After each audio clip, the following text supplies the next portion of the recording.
Okay, let me know when you guys can hear me. Let's see.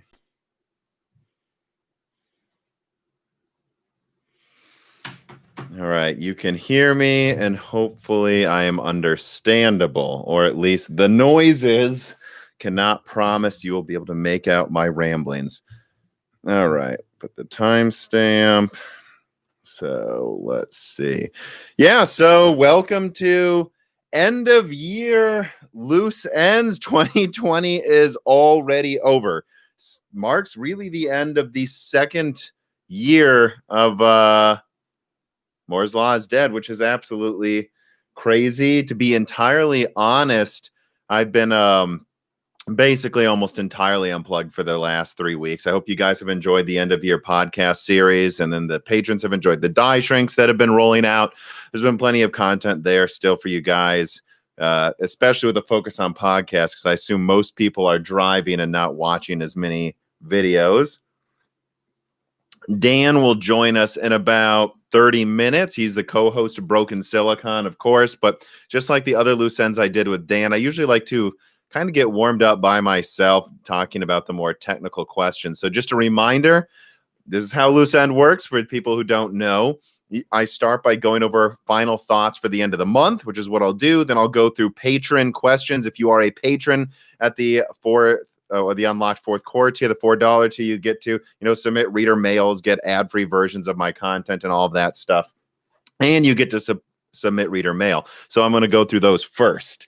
And then we will get into the reader mails with Dan. And then we will do the live Q&A portion. So I only say that up front every time just to remind everyone, hey, if you want to tip me, go for it right now. But I might not get to your question until about 30 minutes from now, where we'll start going through, all the tipped questions or live Q&A questions if there are no tips. Okay, so let's see. What's the first thing to say? Final thoughts. So yeah, honestly, final thoughts for, let me see, final thoughts on December is what I'll call this timestamp. Really, it's been an odd December, right? Because if you look back at Broken Silicon and Moore's Law is Dead, it's been like an incredibly successful year, truly. Like, I mean, my God, at this point last year, I believe we had 20,000 subscribers, and now we're over 100K. Broken Silicon was lucky to chart once a month. Now it's regularly charting in almost every country all over the world in the top 200. It's gone to the top 20 technology podcasts, I believe, in the US even. It's gone to number one in many countries, at least briefly. So I want to just open up by thanking you guys for supporting me, and hoping that you've enjoyed it, if you are supporting me, like I assume you are. I hope that the best year from Broken Silicon meant making what has been a hard year for a lot of people maybe that little less hard. I know that if I speak for myself, 2020, like other podcasts, have made it a much easier year to listen to. Not mine. I don't really listen to mine except I have to edit it, but yeah,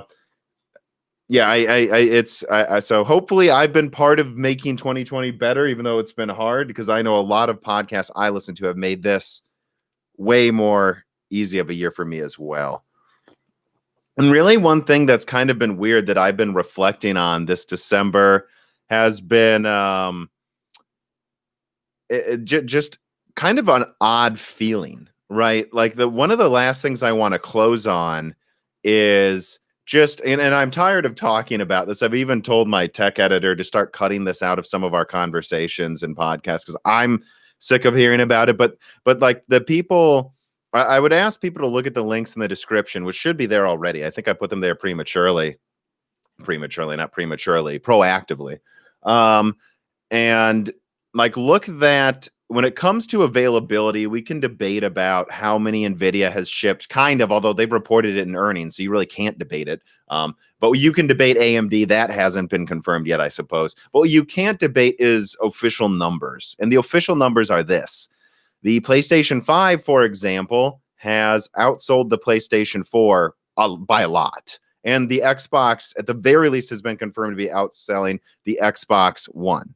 So, well, you can debate who's got the better numbers for the graphics cards. There's just no doubt that demand is absurd, but that doesn't mean that they're not there. And I guess this is the last time I want to talk about it, because I do feel like a significant portion of the gaming community is incapable of understanding that just because you don't get something doesn't mean someone else didn't. Sony's not lying on their earnings. They're shipping double the PS5. This is the most successful PlayStation launch in history. So you can't argue with that. I see people calling that a paper launch. And it's been very kind of disillusioning to me to see people so incapable of understanding nuance. So many people in our community saying that everything is the same launch, even though official numbers show these are better launches than in history for some of these companies. So, and I see someone in the I see someone like I think I was read gaming text like, oh, the KFC console will outsell the PS5 because they'll actually make them. They've made more PS5s than PS4s, guys. If you think they're not making them, I don't know. And honestly, I was able to get a PS5. I was able to get a PS5 for one of my friends. Dan was able to get one. If you try, you can get an Xbox or a PlayStation. This is kind of absurd. And I think right about now, if you've been trying to get an Nvidia graphics card, although certainly they haven't made as many, a lot of people are getting them. And right about now is when the last of the held up shipments of the AMD cards should be arriving, which is what I said in recent podcasts. Week 3 and 4 of December is when the rest of it should hit. So if you're looking, you should be able to get it, but I can't promise you will. And I guess that's just one thing I've learned is there are some subjects really not worth talking about because unfortunately the community doesn't seem to listen to certain subjects. And so I'm just going to start saving certain discussions and certain information. Right. And look, someone in the comments says they got a 3080 and Zen 3, but not a PS5, despite the PS5 being manufactured 4-1 compared to those, 8-1 compared to the 3080. It's like 100-1. I mean, compared to GA102, there's been so many more PS. It's probably like over 10 times to 1, but compared to Zen, it's like 4-1. Yeah, that's a whole discussion. But I think that that's one thing I've learned, that there are some discussions which I talked about availability a lot because I wanted to help people, but some people just blame me if they didn't get something. And so that's something that'll probably be saved for patrons moving forward.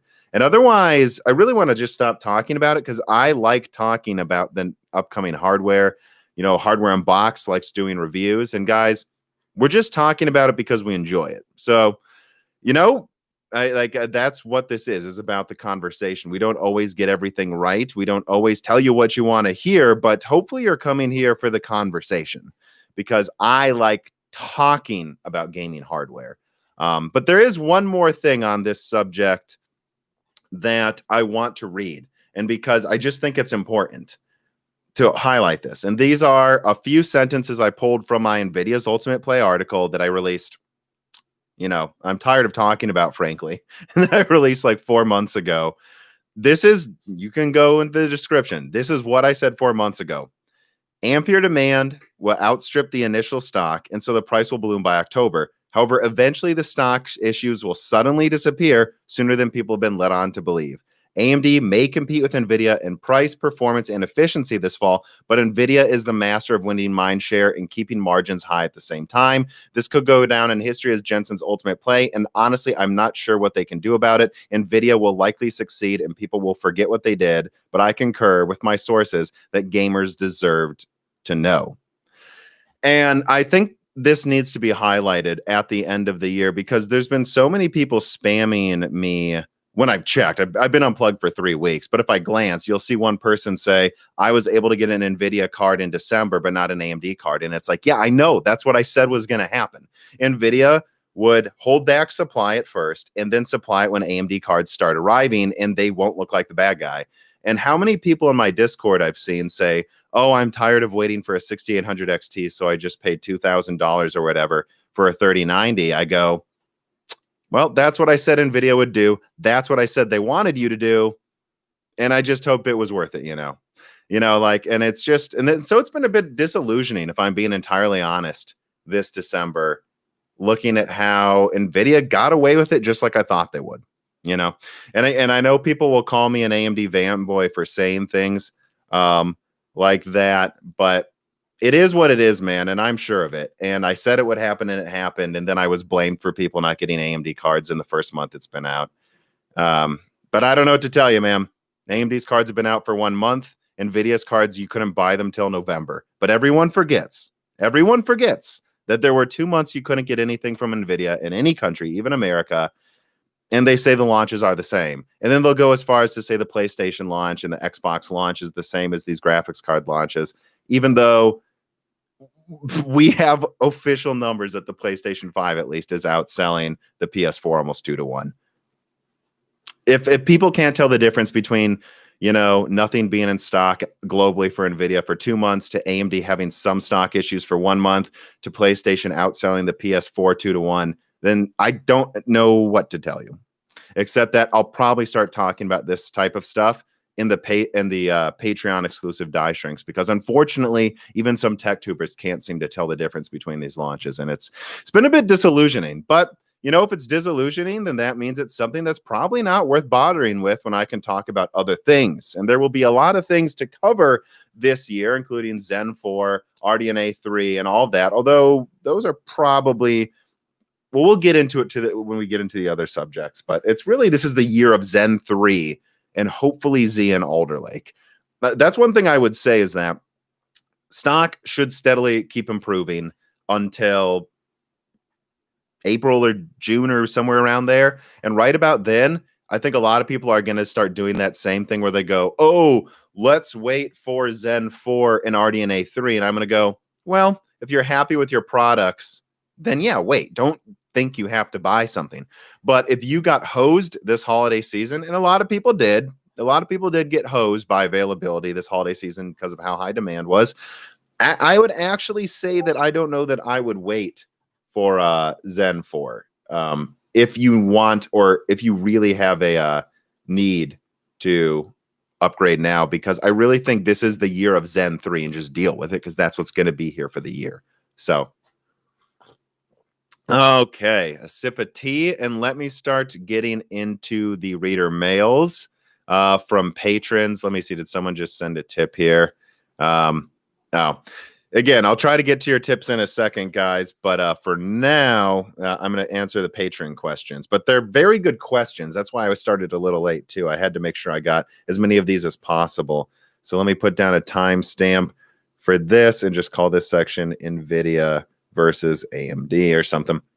So Jake Dude 23 writes in, just like you can if you support us on Patreon, and says, hello, Tom and Dan. I know you've talked all about the upcoming AMD architectures in various videos and podcasts, but I would love if you would just reiterate it, the next stages of AMD releases and what they mean. Cezanne, Big Renoir, Rembrandt, Zen 3, Zen 4.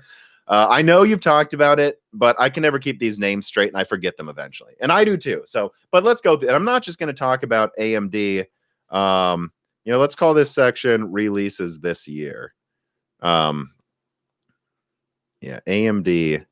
NVIDIA, Intel releases this year, because I think it is hard to keep track of all of it. It's hard for me. I had to, honestly, I had to start. I spent yesterday a full day's work just rereading some of my stuff and talking to sources like, so what's going on? Because, you spend 3 weeks not paying attention to this and you forget it already, because there's just so much these days going on, but it makes it exciting. So here's what you're looking for. Look, in January and February is when the mid-range new cards come out. We're talking Navi 22, which I think will bring 2080-ish, Radeon 7-ish performance and 12 gigabytes of RAM down to the lower mid-range, which unfortunately now the lower mid-range is above $300 or above $250. Lower mid-range, if we're being honest, I remember when the R9 380 was, which was, the predecessor to the RX 480. I remember when the lower mid-range was above 180, not above 250, but it is what it is, And so I think you're going to see that, the 3060, 6 and 12 gigabytes, all of those cards in Q1. And then after that is when some more high-end products will probably be rolled out. They could have the 3080 Ti in there as well, to be honest. And then after that is Z. So in the graphics department, hopefully Z pans out as a decent mid-range card in the middle of this year. But again, Intel will just have to prove itself. But Dan will join me soon, and I think we both agree that if there was one thing we hope overperforms this year, it's Intel Z, so there's more competition in graphics in the mid-range, because something needs to happen here because prices are getting out of hand. And then additionally, what else do I? And then after that, honestly, I think this is pretty much just the year of Ampere and RDNA 2. Just more RDNA 2 and Ampere cards. The lineup's being filled out. I mean, you can wait if you want to for RDNA 3, but I kind of see RDNA 3 as an end-of-year thing in 2021 anyways, and you never know if it might slip. I mean, RDNA 2 has only rolled out one of its dies so far. So assuming, let me fix this camera view a little bit. So assuming, that RDNA 3 is just somehow going to come out in Q3 or something. I don't think so. And so that's it. That's the graphics. And I know there's Lovelace rumors already, but there were Ampere rumors over a year before it came out. And there were, right? There was Vega rumors like 3 years before it came out. There's Big Navi rumors before Vega launched, I believe. Like, you guys got to remember how far out some of this is. So when you ask me to cover Lovelace, we're going to talk about it on the upcoming Broken Silicon. But NVIDIA Lovelace, it's way too early to really say anything useful about it. I think that's what I would say. It's too early to say anything useful. You can do a video that says RTX 4080. I'm kind of over like the early 2019 thing I did, where I just, like, if I learned something new, I'd put it out as soon as possible. If there's nothing useful to say, I'm not sure there's worth saying anymore, because I have so many other things. I haven't even gotten through all the things I wanted to get through on the whiteboard last year, and I'll probably be doing those videos in January. So anyways, though, on the CPU front, yeah, Cezanne's coming out, quarter. I was always told like early Q2, late Q1. So Cezanne's coming. Van Gogh, I'm told isn't. Someone said Van Gogh's canceled. I'm told don't double down on that yet. I could see it being canceled, to be honest. It doesn't, as kind of a weird place in the market, but I wouldn't be sure of that yet. But anyways, all of these APUs coming out the first half of this year. Zen 3 just kind of dominating. That's why I say don't really wait for anything else. Just get Zen 3. Rocket Lake, of course, coming out, and that will probably be like, 5% better at gaming while using double the energy and having less cores. Up to you. The only thing that will make Rocket Lake good is if it is a lower price. That is it. That is the only way. But at the right price, like if the 8-core, 16-thread, 11700K is $350, I could see recommending it depending on what happens. But then it's Alder Lake. And Alder Lake is really the big CPU release of this year for gamers. And that's probably coming out into Q3 or somewhere around there. Maybe Q4. So that's it. That's my summary of what's coming. Also don't rule out Zen 3 Plus. I'm pretty sure that's going to be a thing, whether on, and I could see Zen 3 Plus being on a few things like 5 nanometer APUs at the same time as 7 nanometer on desktop. But yeah, I think Zen 3 Plus is probably a thing that'll bring 5 to 15% more performance. Well, probably 5 to 10% more performance and better efficiency to the desktop right around Alder Lake's launch. I think Zen 3 Plus will be positioned to offset Alder Lake, kind of like Matisse 2, except it will be better than Matisse 2 and all, because Matisse 2 really wasn't even a plus. All right, so that was that reader mail. Big Lamb writes in and says, "Hey Tom, hope you are actually taking a break as you've been cranking out content like a madman, and I know burnout can be real. I have 2 interrelated questions. Wanted to ask if you had any insights on ray tracing and how much of the performance penalty is due to hardware limits versus game engine optimizations. It doesn't make a whole lot of sense to me that a game like Spider-Man on PS5 can be ray traced, which they just patched it for a 60 frames per second ray tracing mode, just so everyone knows. And yet this PC seems to struggle so much in so many games. This isn't bad per se, but with this kind of tech being artificially blocked with a paywall on the Nvidia side and nothing from AMD that's working that well yet, at least on desktop, and yet it works well on consoles, this really bothers me. Cyberpunk being the latest example of running high settings at 4K gave me a choppy 30 to 40 frames, but after installing a mod and adjusting VRAM to allocate VRAM better, it shot me all the way up to around an average of 60. But now I'm just performing as well as Spider-Man in 1440p with ray tracing on PS5. I don't. And then he also asked about hardware on box, which we'll get to that in a second. I just think it's a mix of a few things. There are some games where the ray tracing seems to work okay on PC. But in general, all I have to say is that it's still niche on PC, and like on console, they know the PS5s, and even on games that have ray tracing for both Xbox Series X and PS5, they know that will quickly become an install base of tens of millions, and they can program to the metal, especially on the PS5. So when you talk to developers developing ray tracing on PC, the problem becomes how many people actually have one strong enough to use this. And I don't really know what else to say besides that developers don't have that much of an incentive to program to the metal on PC. And that really, if you talk about NVIDIA's incentives, NVIDIA's incentive is to make AMD look bad. That's what it is. And you can look at prior releases like Tessellation and the Metro games, Tessellation and Crysis 2, and PhysX. It doesn't really matter if it nerfs NVIDIA performance. NVIDIA just wants it to nerf AMD performance more. And it's kind of obvious. You look at, I talked to NX Gamer about this on a recent Broken Silicon.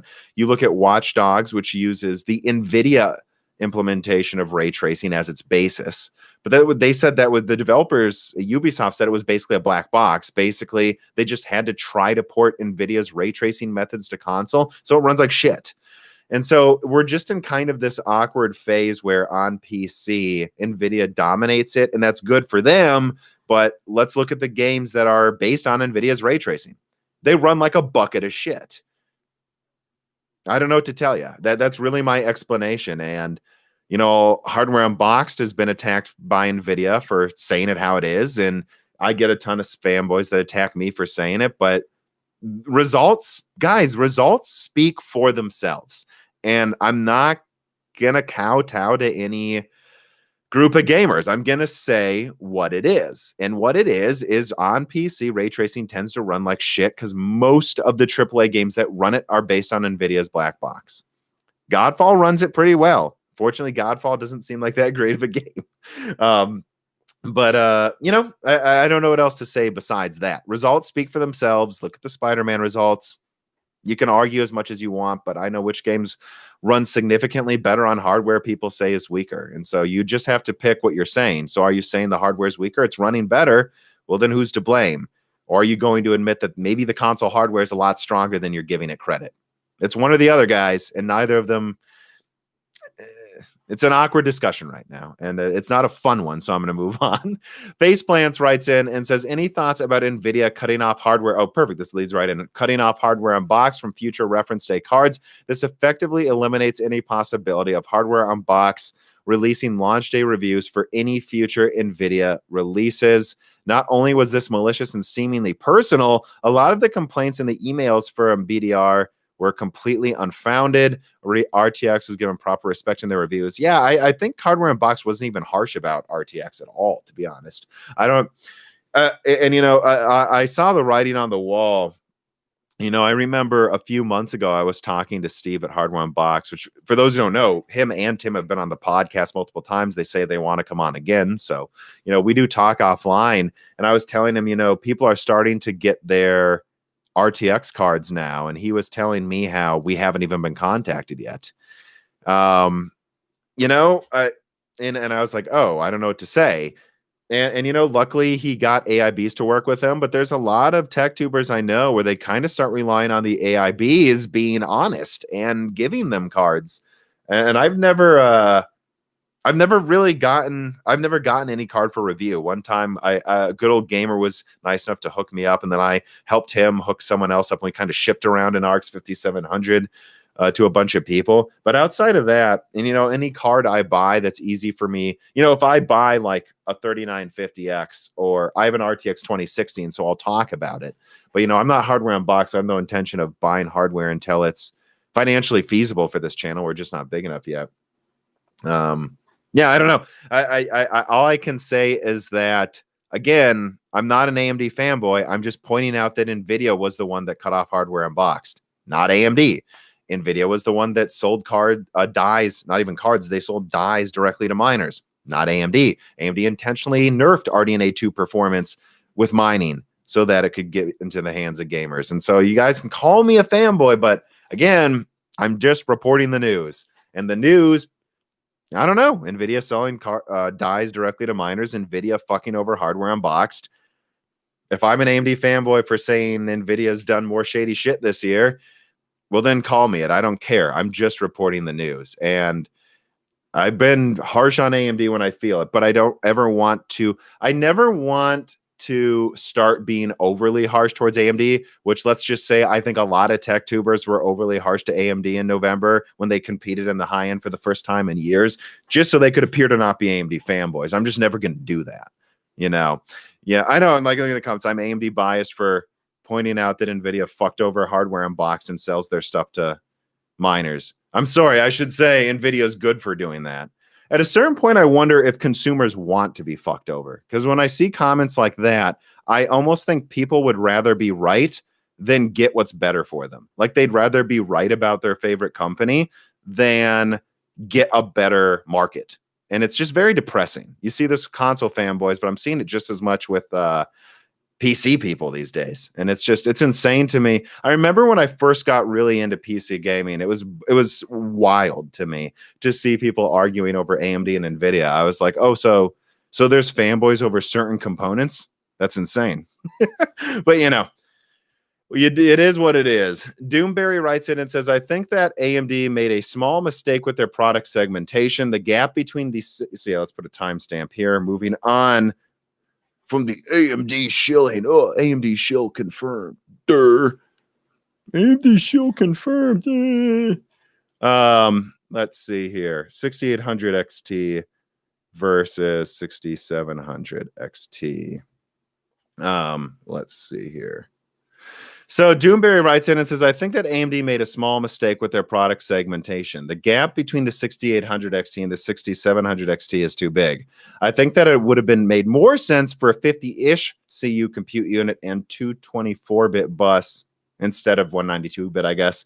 Why? Because it would help bridge the gap to the 3060 Ti without much extra die space. It also makes better yields. Okay, so, I mean, all I can say about... all I can say about the Navi 22 and Navi 21 is what I said in my analysis, some of my recent analysis videos, which is that this is intentional. It's like AMD made a mistake. Why is there such a big gap between little Navi and big Navi? And the obvious answer is because AMD intends there to be a big gap. I mean, I know that sounds like stating the obvious, but I think I need to state it. Like, AMD knows that gamers will pay, I don't know, right, at this point, over $1,000 for a GPU for some reason. And so they should target that market. They should bring the full die to gamers if they can make the same margins as Nvidia now. And it seems like they can for the time being. But then there's a lot of people that don't want to pay $500 for 20% more performance. And so they're going to target the smaller dies, and I honestly think, let's see how it pans out, but that makes sense to me. If you're a PC gamer, I think either you want cutting edge performance or you want something that allows your desktop to keep up with the latest consoles for less money. And that's what it sounds like Navi 22 is going to be around. Again, we can debate it as much as you want, but let's just say around the Xbox and PlayStation 5's performance for less money, probably close to $350 or less. And so if you're a PC gamer predominantly, then you go, well, then I'll just upgrade my graphics card for a few $100s instead of paying $500 for a console. And I think that makes a lot of sense. I don't know who buys a $500 graphics card that's the same performance as a PS5 instead of just getting a full console that has exclusives. It doesn't make much sense to me. I think at that point, you just make do with what's in your PC because it should be about the games and not about having slightly higher resolution. Because again, I think people say, well, I like higher frame rates. It's like, it's not even really about frame rates anymore if you have a good CPU. It's about like a 20% higher resolution. Because with dynamic resolutions or DLSS, there's a lot of ways you can just keep things locked. Like I keep talking about this. I play every game at 1440p or higher at 100 hertz or higher with a Radeon 7. And that's because I just turn down settings until I can't tell the difference. That usually means a mix of medium and ultra, usually mostly high, a few ultra, a few medium, because I can't tell the difference. and then I just lower resolution scale with TAA until I get the frame rate I want, and it's always above 1080p, almost always above 14. So yeah, almost always above 1440p really, and usually close to 1800p. And so, am I going to spend $600 to play it at like, 2000p instead of 1800p at the same frame rates and settings? Probably not. And so that's why I think you target cutting edge performance that's wildly better than what you have now, or that. I think that's what AMD is trying to do. And I guess that's just my answer. Let's try to bang the rest of these out and get Dan down here, huh? Hey, Tom, I hope all is well. I've been interested in the 3060 Ti since it was announced because it sits at the price point I'm willing to spend and seems to perform well. Again, if you can get the 3060 Ti for 400, I think it's fine. But it goes, the last few episodes have maybe worried about its VRAM. Video will start releasing a bunch of different versions with more VRAM for not much more money. I mean, I'm pretty sure there's a 12 gigabyte 3060 coming. I've always been told that there should be, and that'll probably be like 350 to 330 if I had to guess, So I think, but it'll be 20% weaker probably. So, if you'd rather have that, I think when it comes to VRAM, and I feel like I have to keep reiterating this for whatever reason, my complaints about VRAM are at what price point the VRAM's at. Once you get above $500, $600, I'm like, we've had $200 graphics cards with 8 gigabytes of VRAM for 5 years or something. Like, this is getting ridiculous. Like there are certainly games already out that use over 10 gigabytes right now in my system. Oh, allocation isn't the same. Yeah, no. But there are games that you even lose performance. It's not just allocation, guys. And that's now. So are you buying this card to use it for 1 month? Because there's new games coming out that are using more than 10 gigabytes. And so it's like, above $500, I think it's a problem. But I think as long as the 3060 Ti is close to his MSRP, I stop complaining about 8 gigabytes because you're probably already turning down settings. You know what I mean? If you're getting a 3060 Ti, you're probably not playing in full 4K all the time. And if you are, you're willing to turn down some settings like I am. That's where 8 gigabytes is less of an issue. So that's really all I have to say. I think the 6700 XT, if it's within 10% for less money with more RAM, will be a better card. But otherwise, I just wouldn't sweat 8 gigabytes at that level of performance. But I think it becomes a little absurd if you don't have at least 12 gigabytes above it. Johnny writes in and says, hey, Tom, do you think we will ever see a form of SLI or Crossfire return for the mainstream? It seems like the way forward is offloading specific workloads to the main chip. Currently, and he mentions things like PhysX cards and so on and so forth. And what I would say about that is I think there will be instances where SLI and Crossfire may make a brief comeback. Like, I know Anthony at Tweaktown did a 6800 XT, and he wrote to me, like, why is no one talking about how Big Navi's Crossfire is crushing Nvidia SLI? That's what he said. And I looked at his article briefly, and it seems like that's true. Like, there are some games where, I think there's going to be moments where it makes sense. But at a certain point, though, latency is how we're improving performance. And you're seeing this, right? Like, Ampere specifically, one of the reasons its board is so expensive is they have to put the GDR6 modules, GDR6X modules, or GDR6, I guess, close to the die to get the performance necessary for Ampere's architecture. The longer the more latency there is, the more energy that's wasted moving the data. The more energy that's wasted, the more heat, the hotter it gets, the lower it clocks, the less performance. So at a certain point, I think Crossfire can be a thing here and there, but I just see things getting a little smaller in latency being the biggest way of improving performance. So I don't think it's ever going to be as big as it was during the, HD 6000, HD 4000, HD, Fermi days, the pre-Fermi days. And I did Crossfire and SLI. I did SLI for a while back then too. And it worked. It really worked, but that was a long time ago on like 65 nanometer, 40 nanometer. And I think now they're finding they can just get so much more performance by reducing latency. So I don't know. I guess what I would say is I would never bet against it making brief comebacks, but I would never bet that it'll start a new trend. I just won't. I would happily be wrong, though. It's not like I'm rooting against it. Viking all writes in and says, hello. So I've been listening to a podcast that was going into some of the performance of DLSS 2.0, and it seems like the resolution ratio is more or less locked by Nvidia, with its performing better in dense, hard to run environments and not performing as well in large open areas that do not have as much going on. This is a newer technology that is still being developed and optimized, and AMD claiming to have its own in the future got me thinking. How soon, if ever, do you think that game developers will at least try to implement a dynamic DLSS type mention? I'm envisioning a set of graphic settings you'll be able to set that somewhat combines DLSS and dynamic resolutions. You tell me that games that run at 120 FPS and output a 4K image and use dynamic res keep 120, but I want this to apply to DLSS as well. And this was actually a really good, let me write that down as a timestamp, dynamic DLSS, because I've used DLSS a few times, but they were never in games with dynamic resolution. And yeah, you're right. In the games with dynamic resolution, DLSS locks to a resolution. And I'm going to be honest, in some games, that would make DLSS a non-option for me. Like when I play Gears of War 5 with dynamic resolution, it kind of ends the resolution debate for me. Because anytime there's a bunch of action on screen in Gears of War 5 or Wolfenstein, I believe had this as well, you don't notice the resolution shifting. And there's a lot of console games doing this as well. And they run it up locked 60. Locked with a dynamic res. I think that's better than almost any other solution out there. You notice resolution changes, especially slight ones, way less than frame rate fluctuations. And so, yeah, I don't know what to say, except that there's some games where DLSS would just be turned off if I can't use dynamic res. And I find it weird no one's talking about this. And this is something I might want to explore a bit more in a video. So I don't know. I think that the way AMD is probably looking to implement it, which is some combined version of, I think maybe variable rate shading combined with super sampling may more easily do dynamic res with it, whatever AMD's answer to DLSS is. But it's too early to say because I can get hints, I can get suggestions from developers and people working and talking to AMD. But at this point, there's still no answer for exactly what AMD's answer to DLSS is. And so for as long as that's true, I can't say more than that.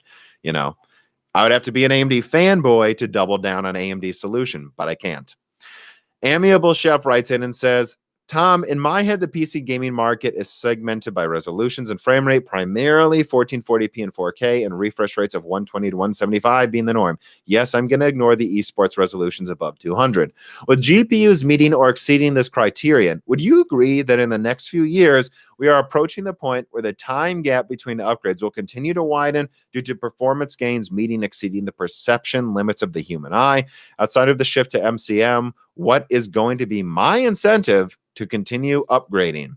What new toys would I want? I'm curious what you think the future looks like, given that where we are with today's products. Also, do you think 8K gaming will ever enjoy mainstream acceptability?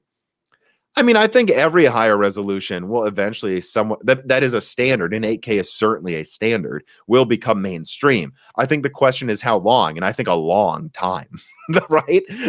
And it's like when you move to 1440p, I think there was, you look at the old Korean monitors people bought or Chinese knockoff monitors that had 1440p and 2010, those 1600p monitors before they ever came to the West for reasonable prices. People were desperate to buy those because people were desperate to get above 1080p because you really could tell the difference. And I think for me, at least, I'll speak for myself, I can certainly tell the difference between 4K and 1440p. Huge difference in my eyes. A dynamic res in between those two, I don't know. That's a larger discussion. But you're always going to be able to tell the difference. It's always going to offer new things you can do with it. Like I was actually playing some games in 4K and then some games in 1440p, but with really good, injected TAA, so you can't see any jaggies. And I would have to say that at a certain point, 4K is starting to feel like more of a slight gameplay enhancement than it is a graphical enhancement. Once you get above 1440p, I've looked at a lot of PS5 games. I've looked at a lot of PC games recently. The jaggies are gone in a lot of recent games. So, but I was playing a game in 4K 60, full 4K, steady 60, and I could make out the selector switch on a gun in the distance.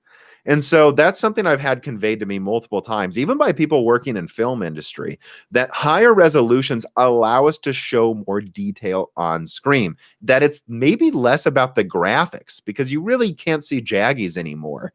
And it's more about, can I actually make out literally a small person doing something in the distance? And I've seen short films in 8K where they showed an entire apartment building and you could make out what everyone was doing, kind of like a Wes Anderson cross section of a building. And you could tell what everyone was doing across the building at the same time, even though you were fully zoomed out. And it's because it was in 8K. It's because it was at a resolution where pixels aren't perceivable by the human eye anymore. And I think that's something to be explored, but I think it's not the graphics. I think we're happy with the lack of jaggies and while you're fighting in fast-paced games. So I don't know.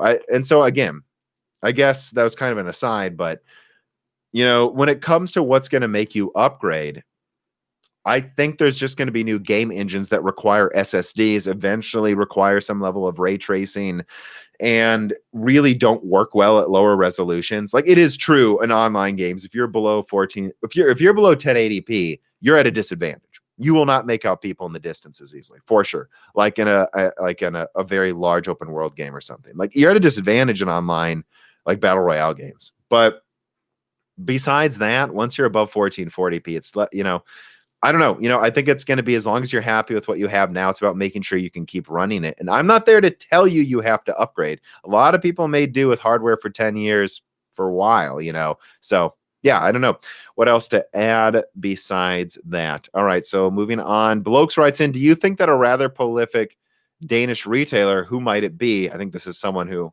knows people there, had 5,800. Did you know, not do you know, he said, did you know that a big Danish retailer had 5,800Xs in stock for a couple of days straight this holiday season? And I would say I did not, but that does not surprise me. I think I talked to David. Now, who did I talk to recently about that? It must have been not an Apple fan. That depending on what region you're in the world, some of these things aren't that hard to get. And I know that Zen 3 is being shipped at here's how I would put it. This December, Zen 3, there's not more of them than there were Zen 2. But Zen 2 launched earlier. If you were to compare Zen 2 stock in, what was it, like July or August of 2019, there were less Zen 2 than there are Zen 3 this December. And AMD's shipping millions of these things. And they're just in high demand. It is what it is, and so, no, that doesn't surprise me at all. I've had a bazillion chances to get Zen 3. I just don't think I need it if I have Zen 2. Holden the Gnome writes in and says, hey, Tom, before I started following your channel in the days before the Ampere release, I bought into all the hype and was swept up in the tech tuber personalities without doing due diligence. And due to my chagrin, I built a rig before considering availability. That's something I never recommend, by the way. I think a lot of people buy some components early and say, I built a rig and I'm waiting for a graphics card. I say nay. Build the whole system within the same month, or don't build it, because you don't know if better prices will arrive or if things will sell out. No one told you to build and then wait for a card. I do not recommend doing that. I recommend upgrading when you need to, and if you need to do a full rebuild, just do it at the same time, right? But the important consequences of this is that I had to settle for a 3800X and a 5700 XT. Well, it's still probably a pretty good system then. These give me great performance in 1800p at high settings on basically every game out there, and I continually get 1% to 2% performance gains with every driver update I've gotten so far. My question is this: considering its continual performance increases, bringing the 5700 XT nearly to the level of an RTX 2080, yeah, it's pretty close now, actually. Can I expect it to retain used non-holiday market value until the Zen 4 RDNA 3 release, also in consideration of the bonkers level of demand? No, because like Zen 4 is not coming out till 2022. And so then if you talk about RDNA 3, I think you'll be lucky if you get it. Let's put a timestamp here and just call it like holding MSRP. I think you'll be lucky to get RDNA 3 by the end of not this year quite yet, but by the end of 2021. So I guess what I'd have to say then is, again, like what I said earlier, I think supply will continue to improve until about March and it may even out at some point in the summer. And then at that point, you're gonna want to sell around or before then, because like the only reason these cards are holding so much value, which if I go to eBay right now, and this is my favorite example, the RTX 2060, it's $400 plus. Like, again, this is what makes me laugh so hard when people say it's supply, it's not demand. Then why is the 2060 selling for $400? That's a 2-year-old card being sold for above its MSRP. It would only be a used card would only be that expensive if demand is the issue at this point. Demand is the problem right now, right? And so like those aren't miners buying 2060s to either. Like this is gamers. There's unprecedented high-end gaming demand right now. And so like that's not going to stay forever though. Like this is not normal. Things are supposed to lose value over time. So what I would say is, hey, make do with what you got right now, but don't be afraid to sell it in a few months if you can, if you have a backup card. All right. And waiting for RDNA 3 and Zen 4. No, this isn't normal. This level of demand. Will this happen again? Yeah, there's always going to be boom and bust cycles in this market, but you can't always assume you're going to hold your value. This isn't supposed to be like trading stocks, buying graphics cards. This is not normal what's happening. Raul writes in and says, hey, Tom, I'm an AMD fan and someone who really doesn't like the business practice of NVIDIA. I still think you just buy the best product for the money. It's up to AMD to compete with Nvidia, so you buy their cards. You should never buy AMD just to support them, in my opinion. You buy the best product. I sold my 5700 XT a couple months ago, thinking I was going to be able to get my hands on Big Navi. Ended up going over a month without working computer and desperately bought a 3060 Ti. That's why I never recommend selling unless you kind of got something locked in. Coming from a super buggy 5700 XT made me realize what I've been missing out. Blah, blah, blah. Why?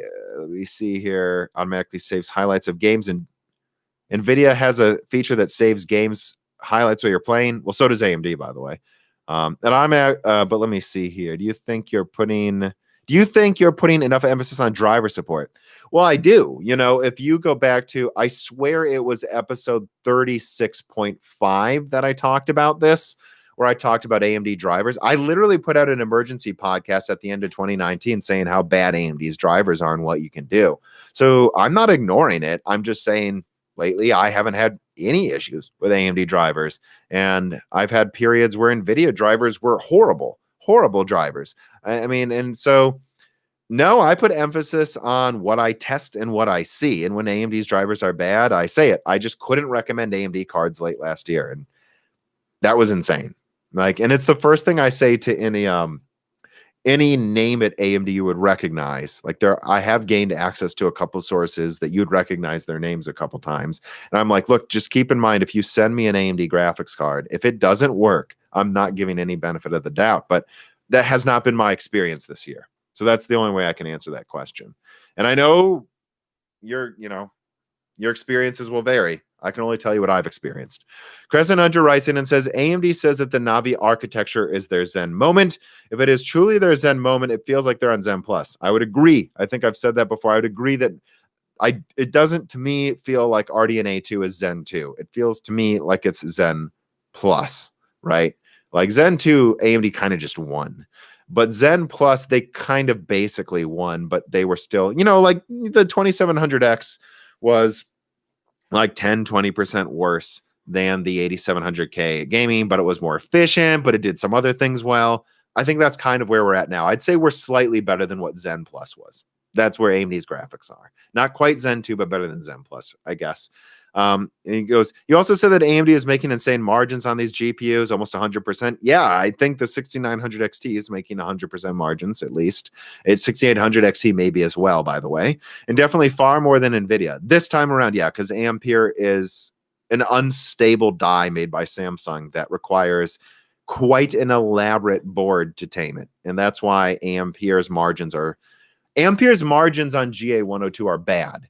And they may be pretty bad on 106. From what I'm hearing, GA104 actually makes decent money for NVIDIA. There lies my question. Why is AMD choosing to take such high margins on these cards and not sacrifice a little profit for huge market share gains? Well, what market share gains? AMD's selling every card they put on shelves. I think that's something worth remembering is it's like, guys, you vote for the future of this industry with your wallets. So if all of you vote will buy $800 graphics cards, why would AIBs not sell these cards for $800? AMD said they're going to continue manufacturing the reference models longer than expected, and that's to try to control the price. AMD didn't have to do that, but they can't make AIBs charge less. They can't. They can do some things, but they can't do much. And then if you were to talk to Sapphire, why would Sapphire sell the 6800 XT for less than 800 if they can't keep them on store shelves? Why would they? And so do I think AMD should lower prices to gain market share? Well, when supply keeps up with demand, I think they should push AIBs to keep their cards prices at MSRP so they can gain market share. Yes, I do. But right now they're selling every card they can, and it's supply and demand, guys. So again, guys, you're voting for the future of this industry. When everyone bought up Turing and Titans, they voted for higher prices, and people are voting for higher prices right now. And in many ways, I feel like we're being outvoted. I think most PC gamers don't want prices to go up, but there are a lot of people with disposable incomes now that saved up money by working from home this year, and they're just willing to pay extra. So it is what it is, and all we can hope is that things normalize more next year. And that's why I want Intel Z to be good, because someone needs to fix supply and come in with even more cards at a reasonable price, or I just think we're going to get outvoted by rich gamers. And I don't know what there is to do about that, besides just if you feel like you're not getting your money's worth by paying a certain price, then don't make yourself buy it. Don't. I'm not going to. You shouldn't either, in my opinion. Okay. And now we're going to get to the Dan section. If he can hear me saying that. All right, he's coming. So yeah, Dan's coming down now. We have a few more reader mails, and then we will get to the live Q&A. Sorry, by the way, about the people wanting to provide a tip. If you provide a tip, we'll try to get to it eventually. But right now, we just have a ton of patron questions, and patrons come first. So I guess, how do you want to do this, Dan? I don't know. This is a weird setup for two people, but hopefully it works. Can everyone hear me? Can you guys hear? Oh, yeah, let me scroll down. Jesus. Can you guys hear Dan? Maybe. Hopefully it works like this. I just sit like. Yeah, that's a good position. That's a good way to sit. Yeah. But yeah, so actually, before we get to the Dan questions, there were 2 tipped questions, or 3. So let me. I know someone asked about what I'm excited about. I think I answered the tipped questions actually just through my talking.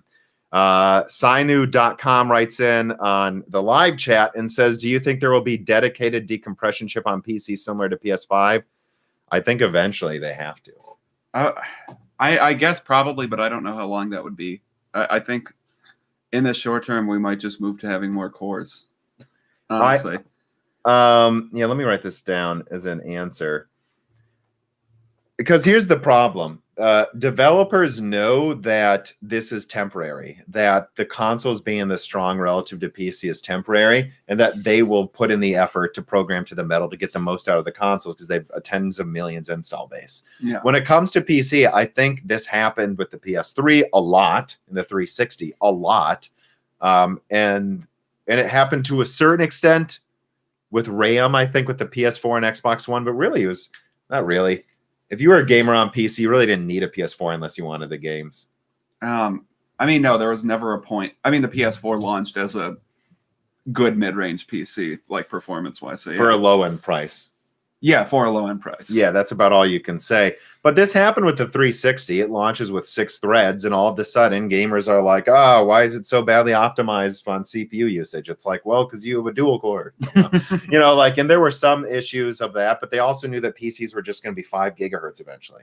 So I think that's going to happen now at first, is what they'll do is say, well, look, they've got 40 teraflop ampere cards. They're not very efficient, but this is temporary. Eventually, PC gamers will just be able to brute force with Zen 4 anyways. Yeah, I mean, who the hell knows? Maybe it could. Consumer products with 32 cores are probably coming in the at least semi-near future. But anyways, what I'm saying is it's really up to AMD and Intel to do the decompression and co-processor stuff on their own and do it in an open source way that's easy to utilize.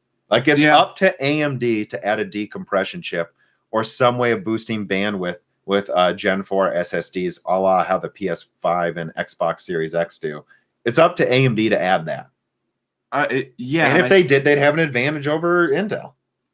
Depending on how well it communicated with the other pieces in the system. But yeah, and then any rumblings of Warhol and Raphael. Well, Warhol, I believe, is Zen 3 Plus, and I think that's mid next year, really almost mid this year.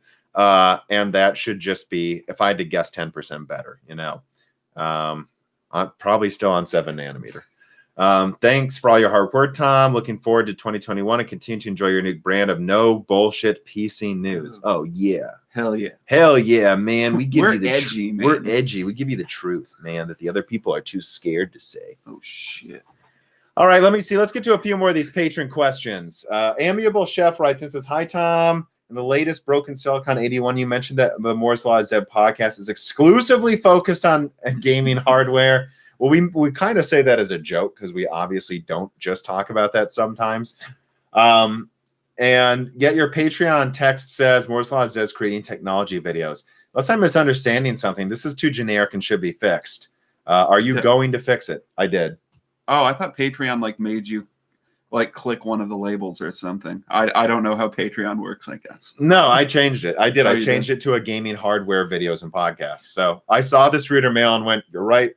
I have noticed, though. I think you've solidified the name more now, but we weren't sure what to call it at first. It was kind of whatever we wanted to talk about. The intro to what you called the type of podcast it was kind of changed week to week for the first year we were doing the podcast. Yeah, and I mean, we still reserve the right to talk about servers if we want to, or cryptocurrency when people won't stop asking us about it. Yeah. Or I might have an Optane engineer on, which really isn't for gaming, but it's interesting. It's tangential to gaming hardware. So, yeah. Abraham writes in and says, "Part of the charm of the new consoles for me is the quietness of them, always virtually silent, even at full load. Do you see any future where PC components will be built for silence of mind, even at full load, without resorting to crazy water-cooled setups or fan or air coolers the size of a console?" I mean, that's a decision both Xbox to a certain extent, I think, and Sony made. Apparently, the engineer for the PS5 wanted the person in charge of its cooling wanted to make the console even bigger somehow. I don't know how you'd fit it in an entertainment system at that point. But yeah, I think they decided that. I think they said, "Hey, we're going to go for die sizes pretty similar to last gen, maybe a little bigger. And we're going to go with all of the stuff you would expect in a console. But we've decided there's no point in making it this small." Yeah. And we'd rather make it twice as big and silent. And I think that was a good decision, actually. And people made fun of the size, which, again, if you look at the Xbox Series X, it's actually one of the largest consoles. So the PS5 is bigger for sure. Oh, the PS5 is also technically quieter, although they're both quiet. The Series X, based on what I can tell, is like the size of two PS2s stacked on top of each other pretty much. Yeah. So that's also massive compared to other console releases. But what you get out of that is both of them are really quiet. I mean, I haven't heard of Series X, I guess, but the PS5s make no noise. I've heard the Series X, and it's. I mean, I'd say my PC right now is quiet. It's probably not being picked up on the mic, but it's quieter than this, or it's a little quieter than this. So, and I think it's worth it. I mean, why have a loud device? Who cares? It's bigger. Who cares? Yeah. As long as it can fit in an entertainment system. And we were laughing at the PS5. It's clearly the dimensions were designed perfectly to fit in most entertainment systems. Because you worry, you're like, is this going to fit? And it's like, oh, it does. But it looks like it's perfectly fitting. Like they knew it had to be this small. Christopher Foster writes in and says, "What is something that you were looking forward to at the beginning of 2020 that turned out to be a disappointment? Conversely, what's something that you thought would be bad but ended up surpassing your expectations? Can be anything, not just PC hardware." Well, I know what my answer is.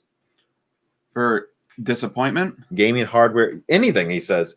well, 2020 for gaming hardware disappointments, I would kind of say pricing for everything, and I was a little let The down. final pricing. Yeah. What ended up happening. Yeah. That would be my big disappointment, I would say. For me, it's ray tracing. Yeah. That I'm let down by Ampere's ray tracing. That was one of the things I got wrong in my Ampere leaks. You know, one of the pieces of info that just turned out to be from a bad source. But I shouldn't say I believe it. I should say I wanted to believe it, because we need ray tracing 3 times better than Turing to make it useful, and it's not. Yeah, it's like 1.7 times better. Yeah, games get harder to, and if you look at the 3070, which is the same raster performance as a 2080 Ti, also literally exactly the same ray tracing. So again, this is worth highlighting. The only reason the 3090 is better at ray tracing than by a larger margin than it is raster compared to the 2080 Ti is because it's not using its cores well, but it can saturate them when it uses ray tracing, which is kind of how Ampere was probably designed. But yeah, I mean, that's what I'm let down on. I think ray tracing needs to be way better. I mean, I think you look at Spider-Man as a 60 FPS 1440p mode, though, and you go, well, it needs to be better on PC. Yeah, I mean, it looks like it's used somewhat sparingly, but effectively on the Spider-Man thing. I've heard people say, how can you say it's sparingly when all of the windows are yeah, and it looks better than Watch Dogs.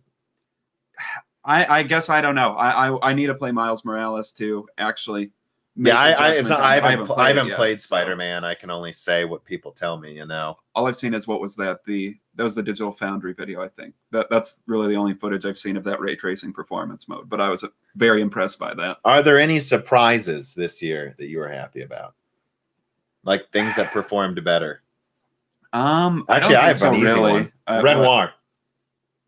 I wouldn't say that. That was this year. I wouldn't say that came as a surprise. It was a. But did you expect it to be literally as good as a 2700X while using 15 watts? Because I expected I expected Renoir to run at like 2 gigahertz with 8 cores. Like, yes, it's more efficient than Intel, but it turns out it's just so efficient.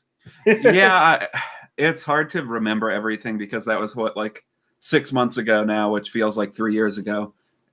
But yeah, I guess Renoir was. It's surprising how effectively it captured. People forget that happened this year. Yeah. So I guess I'll say that's something I'm happy about. Otherwise, just things actually coming out this year after a pandemic. Yeah.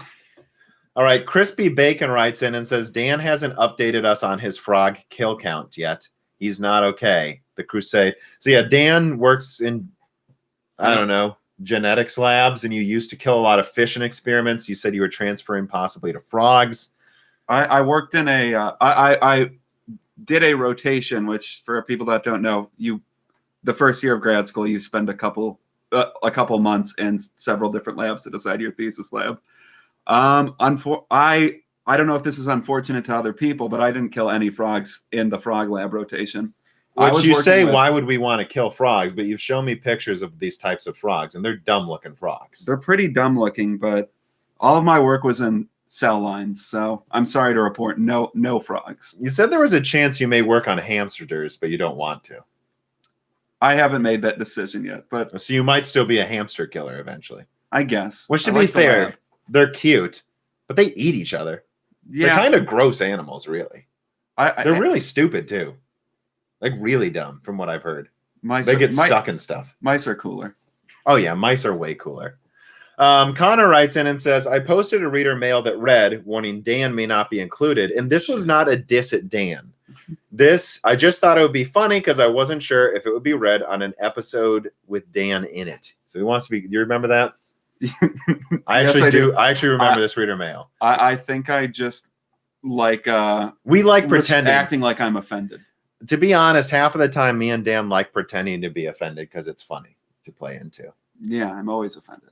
Yeah, man. Millennial.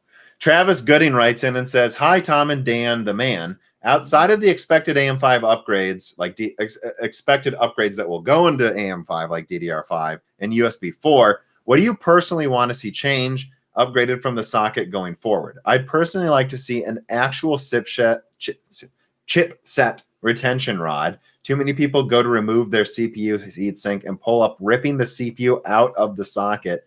with or without bent pins. Yeah, because Intel has that thing that holds it in. Oh, I guess I've never thought of that. Yeah, I've heard of that happening with AMD CPUs. I'd also like to see the socket enlarged. It's not the only thing you'd like to see enlarged, but I think having the ability for consumers to purchase high-end APUs with a higher CU count akin to console variants, which, yeah, one of my first videos of this year, maybe a big APU video talking about the evolution of them.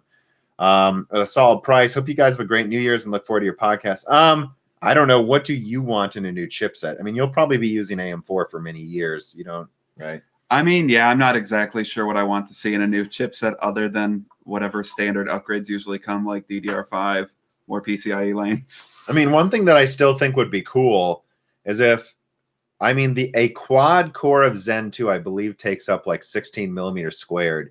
Mm-hmm. I keep saying this. If they could put a dual core in the I/O die, and I know they use the I/O die for the chipset in AM and X570, which is a brilliant idea of using the same component twice. Like, if they could put that in the I/O die, put that in an X770 or whatever chipset, and then you can boot up the motherboard with a dual core without putting anything in it. That'd be super useful. And on the same token, there's CUs take up about 4 to 5 millimeters squared right now. Mm-hmm. So I don't see why you couldn't put a dual core 4 compute unit APU. I mean, it would be nice to see more APUs and standard CPUs unified on one platform. I mean, I think so. Or even like just so they could ship you a boot up, even if it wasn't on the motherboard, so they could ship you a boot up IO die that's just literally the IO die. And it's like $5 to buy on Amazon, and it could be used to troubleshoot. Something like that would be cool, but that's mostly for nerds. If we're being honest, that wouldn't affect most people. I just don't think that would be on the system, because that would be something like less than 2% of people use probably. I think instead of asking them to make APUs on their HEDT platforms, which are always going to be like $400 to $500 for the motherboards when they come out. So I don't think anyone's buying a budget APU build with that. I think, kind of like how we're seeing Alder Lake almost be HEDT size, but kind of in between. If they could make AM4 slightly bigger, just, slightly bigger, and then also maybe have it support quad channel memory in one of the chipsets. That's what would with DDR5, you could really just make it meaningless. Yeah, that's to get a low end graphics card. Yeah. And so I don't know, something like that would be cool. Outside of that, I mean, I could say the obvious things like new PCIe specifications and blah, blah, blah, but I think that's stuff we just expect. I mean, that's going to happen. Yeah. Ivan K writes in and says, hi, when do you see cloud gaming hype and popularity coming back? To be more specific, when do you think stable 4K 60 will be possible in the majority of cities in Europe and USA? Well, depending on the cities, they kind of are now. And also Europe and USA is a big difference. Like, there's a lot of rural areas in the US that have terrible internet access. Yeah. And I don't know when that's going to be doable. And it's kind of random. There are some rural parts of the US that have fantastic internet. I mean, I live in a pretty rural, relatively rural, I would say, and I have gigabit internet. So yeah, I live next to a college, but I am rural. Let me see here. Holden Mobley writes in and says, hey, Tom and Dan, thank you both for the content. I wish I discovered this channel before the Ampere launch. Since then, I've spent most work days in the background absorbing insights from you guys and your guests, and now I understand it is quite easy at this point to lose any sense of hype for upcoming products due to a mentality rooted in pragmatism. Most generational shifts will be a simple increase in raster performance and a couple of marketing gimmicks to give a pseudo wow factor. With this in mind, either you let yourself be swept up in the marketing gimmicks and get hyped to either make a regretful purchasing decision or simply get disappointed by how lackluster the end product is. So my question then to you two is this. What with hardware reveals each generation and subsequent leaks that betray a more grounded reality, is there really a point to ever get hyped about what is announced? Well, first of all, I just think it's fun to talk about what's possible. Yeah, I mean, kind it's fun to talk about it. I kind of agree. Getting hyped about an announcement is probably never a great idea, but it's fun to get hyped about the possibilities and talk about it, I think. But I don't think you should ever get hyped for a specific announcement. Half of like the state of plays from PlayStation or AMD press conferences are boring as hell. AMD's haven't been boring this year, though. Yeah, I mean, there's been a lot that they had to announce this year. So, but yeah, I guess what I would say is I would recommend never hyping yourself up for a specific thing in any press conference. Yeah, you're bound to be. You're setting yourself up for disappointment unless the press conference perfectly portrays what they're showing, and they usually don't. They're usually, I don't know if they're hiding, but they're usually not showcasing the weaker parts of their new product. And he goes on, in your two minds, what would an announcement and release need to promise and deliver to have actually justified hype? What cutting edge and exclusive technology would need to be added on top of simple raster improvements to justify a high level of hype? I mean, there's a bunch of little things they could do. I honestly think the RDNA 2 reveal lived up to the hype. Sure. To the hype of anyone with realistic expectations. Like I said in my AMD leaks, which was based on, it wasn't a guess. I wasn't guessing. AMD will challenge the 3080, but no one should expect it to crush the 3090. That's the way I kept saying it. And there were some people that say, oh, it was overhyped. Only if you told yourself AMD was going to beat the 3090. And there were some other tech tubers, by the way, who people have said are accurate. They were talking about HBM, Big Navi, and all this other bullshit that I said was never coming out. Yeah, and what I would say to the announcement, like what they showed, they pretty much accurately portrayed rasterization performance. They kind of hid ray tracing performance, which gave you an indication that it was probably going to be around. But they didn't overpromise anything. Yeah, they didn't overpromise it, but they kind of hid the ray tracing, so you expected it was probably going to be around Turing. And if I'm remembering, it's probably a little better, a little worse, but it's around. It depends on the game. There are some games where RDNA 2 almost ray traces at the same level as Ampere, but then there's some where it's just the same as Turing and terrible. And I think that has to do with optimizations for NVIDIA hardware in those cases. But most of the time, I don't know. But I don't know. I just say to actually live up to the hype, it has to do. Again, though, it's hard to say because I think this is a pet peeve of mine. People group a lot of tech tubers together and act like we're all saying the same thing. I didn't say AMD was going to defeat NVIDIA. I just said they're going to challenge them, and people need to stop underestimating that there's a slim chance they could. And then they'll group me with the other. They'll say he say general good things about AMD. He say same things as other people. That's not fair, Yeah, and I think the general line you've taken about this is AMD doesn't have to take the performance crown to have the better product.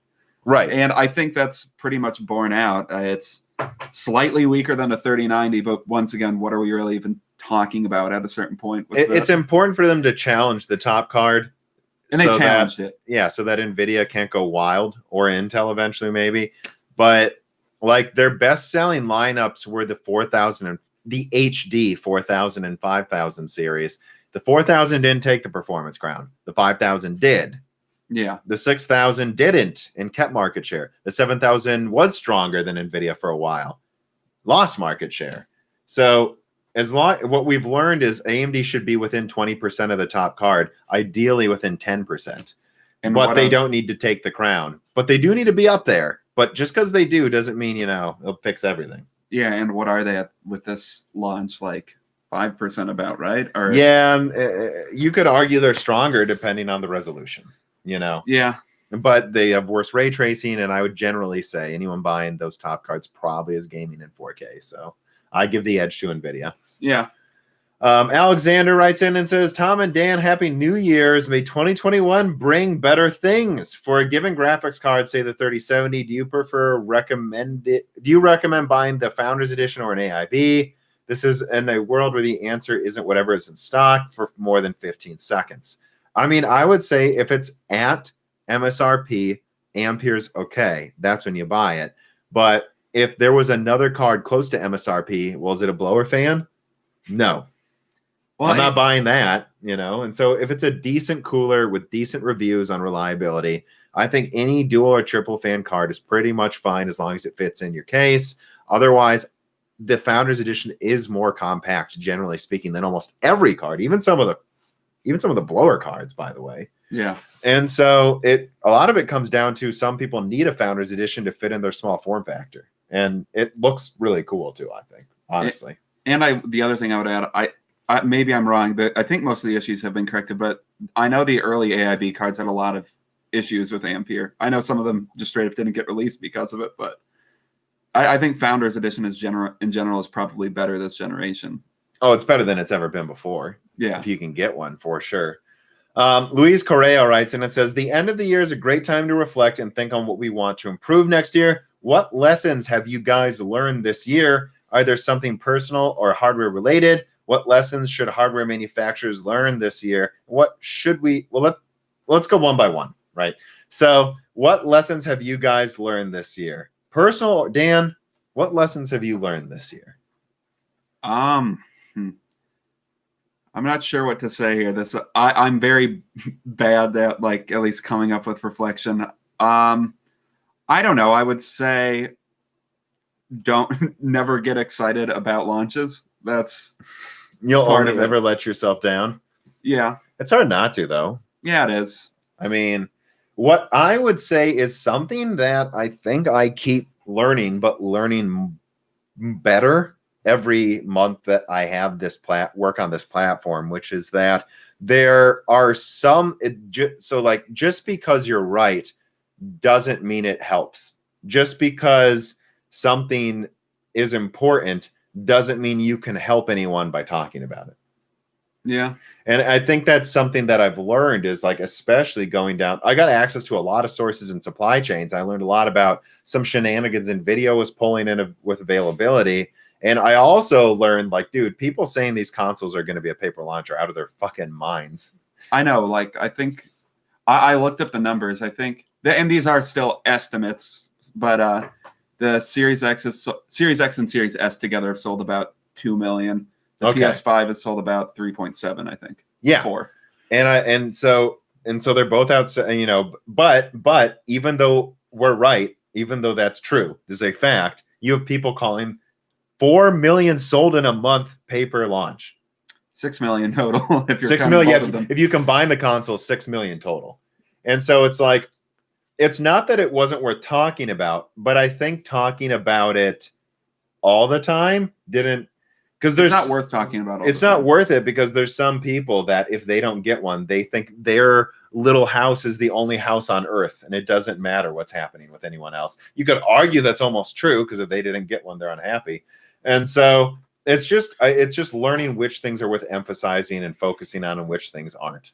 Yeah, and I mean, for people that are disappointed, I think the important takeaway from knowing that these aren't paper launches is it is available if you like look out for it. Like the day I picked up my PS5, I asked the clerks there, how many did you, like, were there a lot today? Like, how many did you have in stock?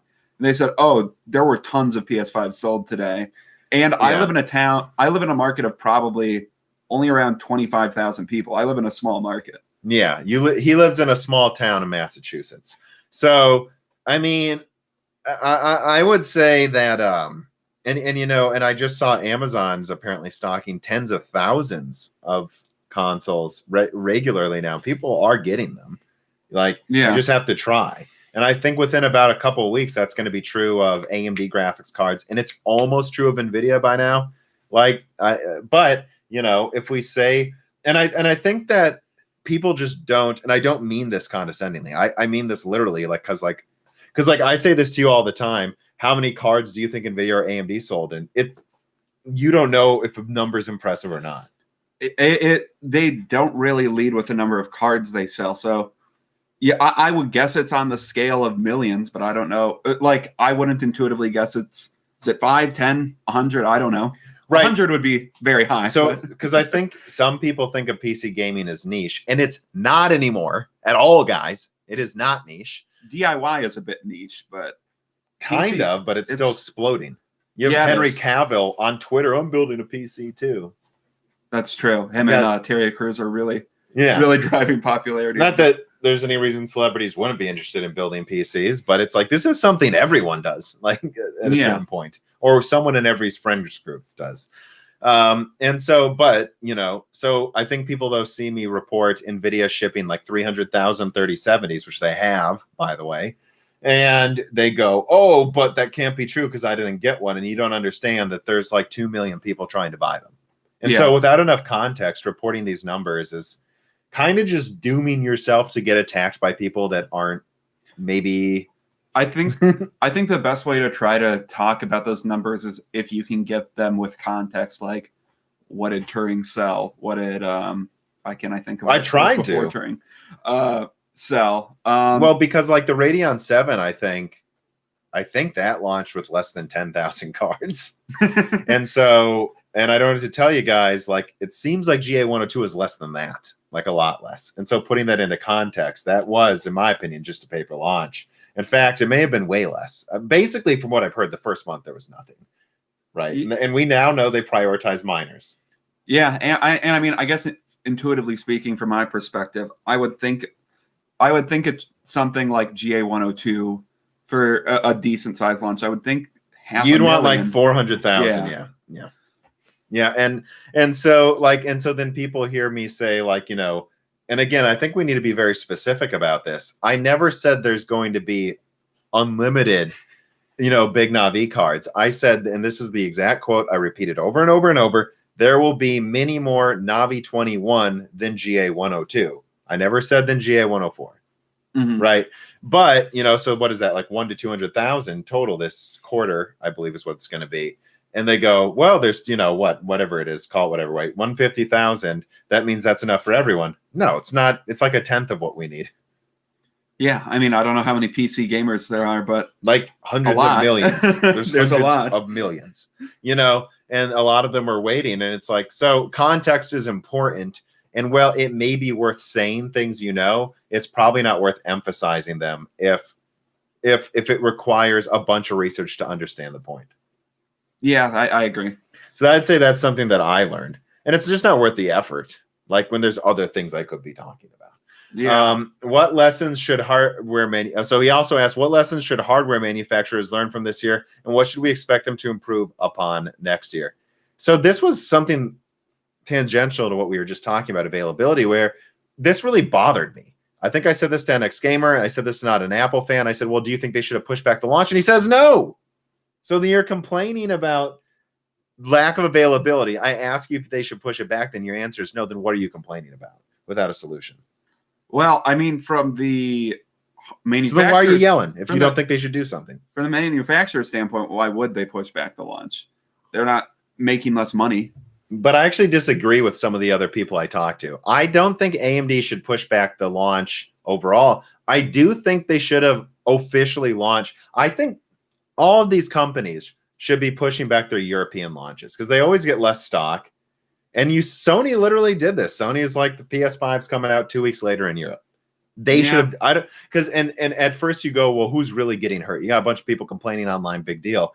But some of these, what do I want to say? Some of these retailers are getting these cards, and then they get 50,000 orders, and then they have, well, we have 10. You know, and so if that's going to happen, then I agree. Just push back the launch in Europe by a month because there's no reason not to. And you're fucking over retailers when you tell them it's coming out this day and give them 10 cards.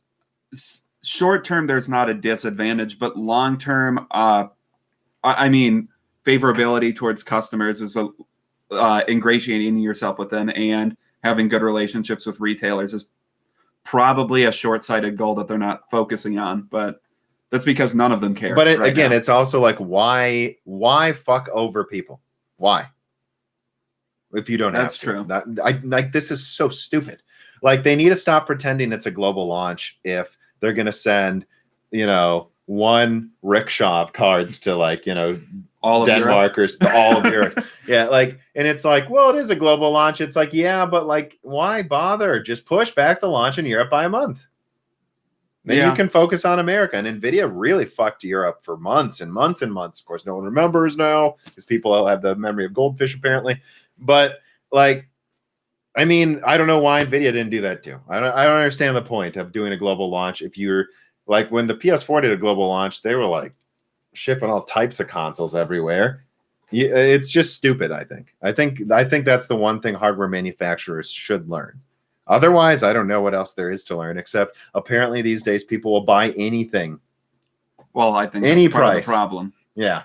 So it's hard for manufacturers to learn issues when you keep rewarding them with so much money. What is it, as Jason at Tech Deal said in the recent podcast?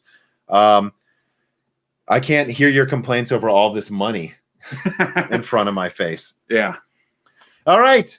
So I guess here we are to the live Q&A section. This was a longer non-live Q&A portion, but there were so many good leftover reader mails while we were on vacation. So let's see. Let me put down the timestamp, live Q&A.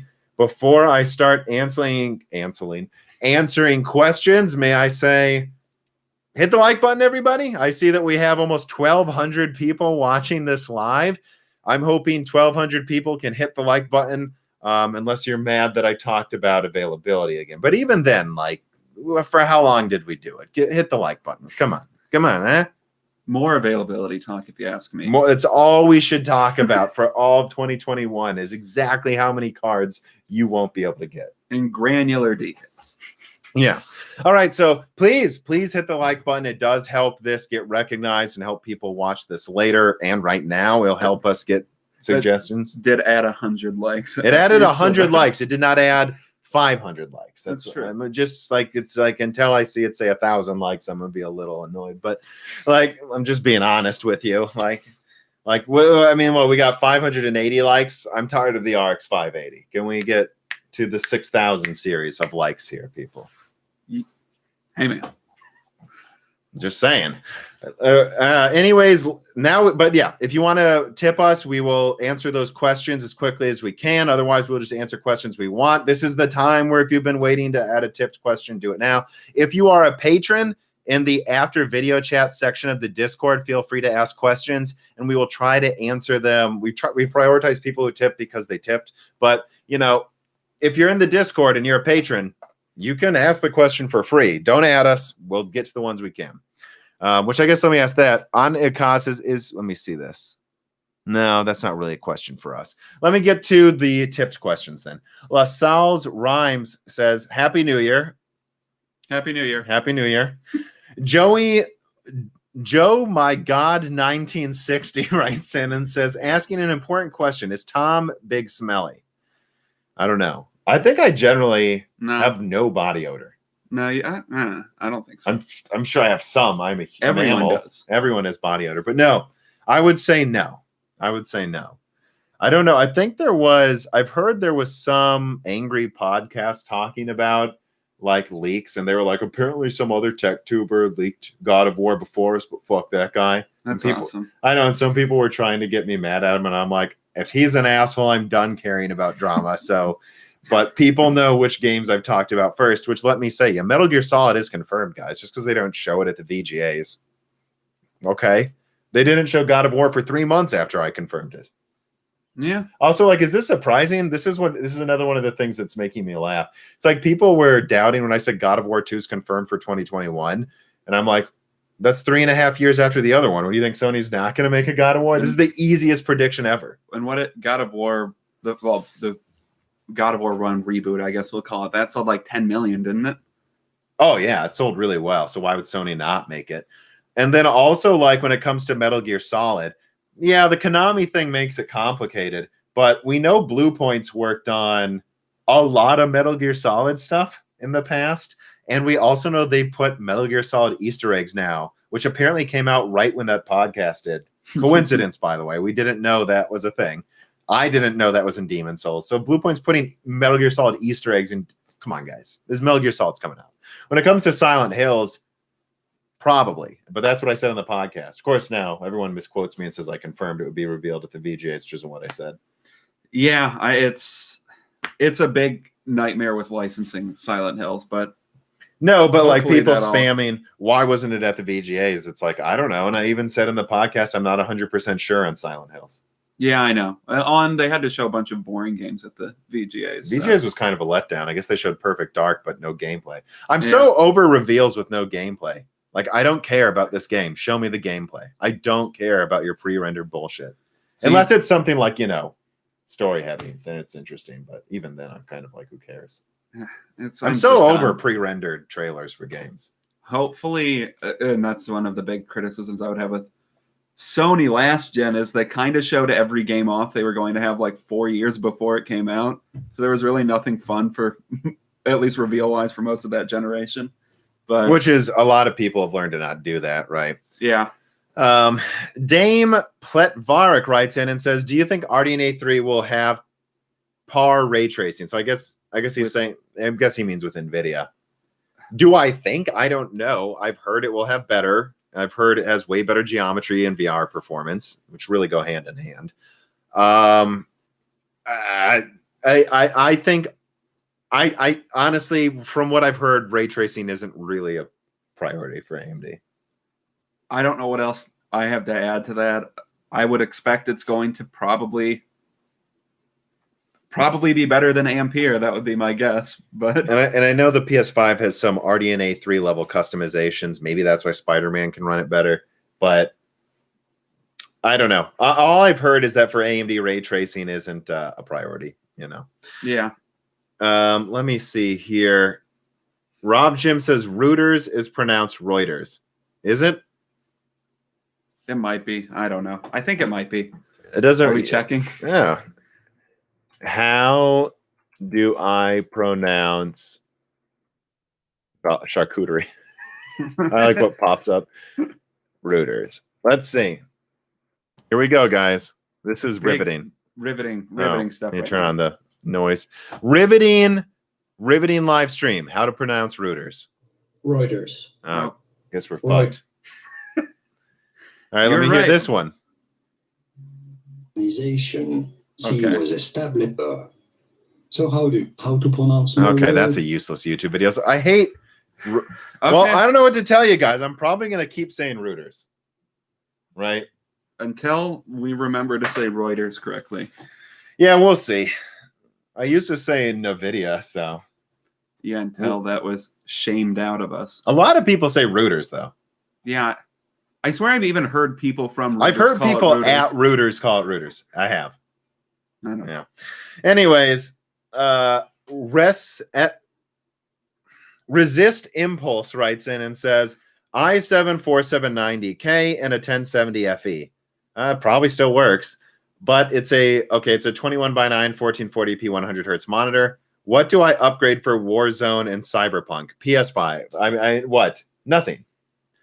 I heard from my friend, I mean, not the consoles actually. I heard from my friend that the 1070 runs Cyberpunk fine at 1080p. That's what I've heard. on. Yeah, and I've looked at benchmarks. Cyberpunk looks okay in 1080p if you like the gameplay, which is why I hope you're playing that game or any game.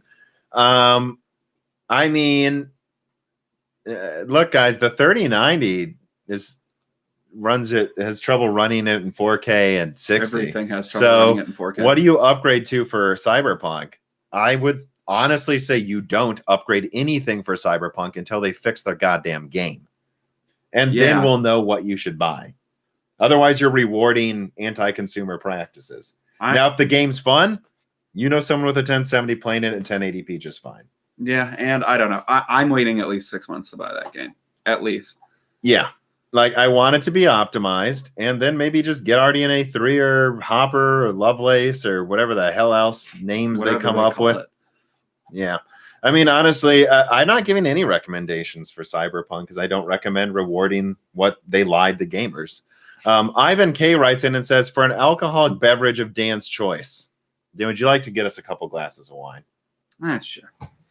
I'll be right back. Because I don't want to. I'll go can do it then.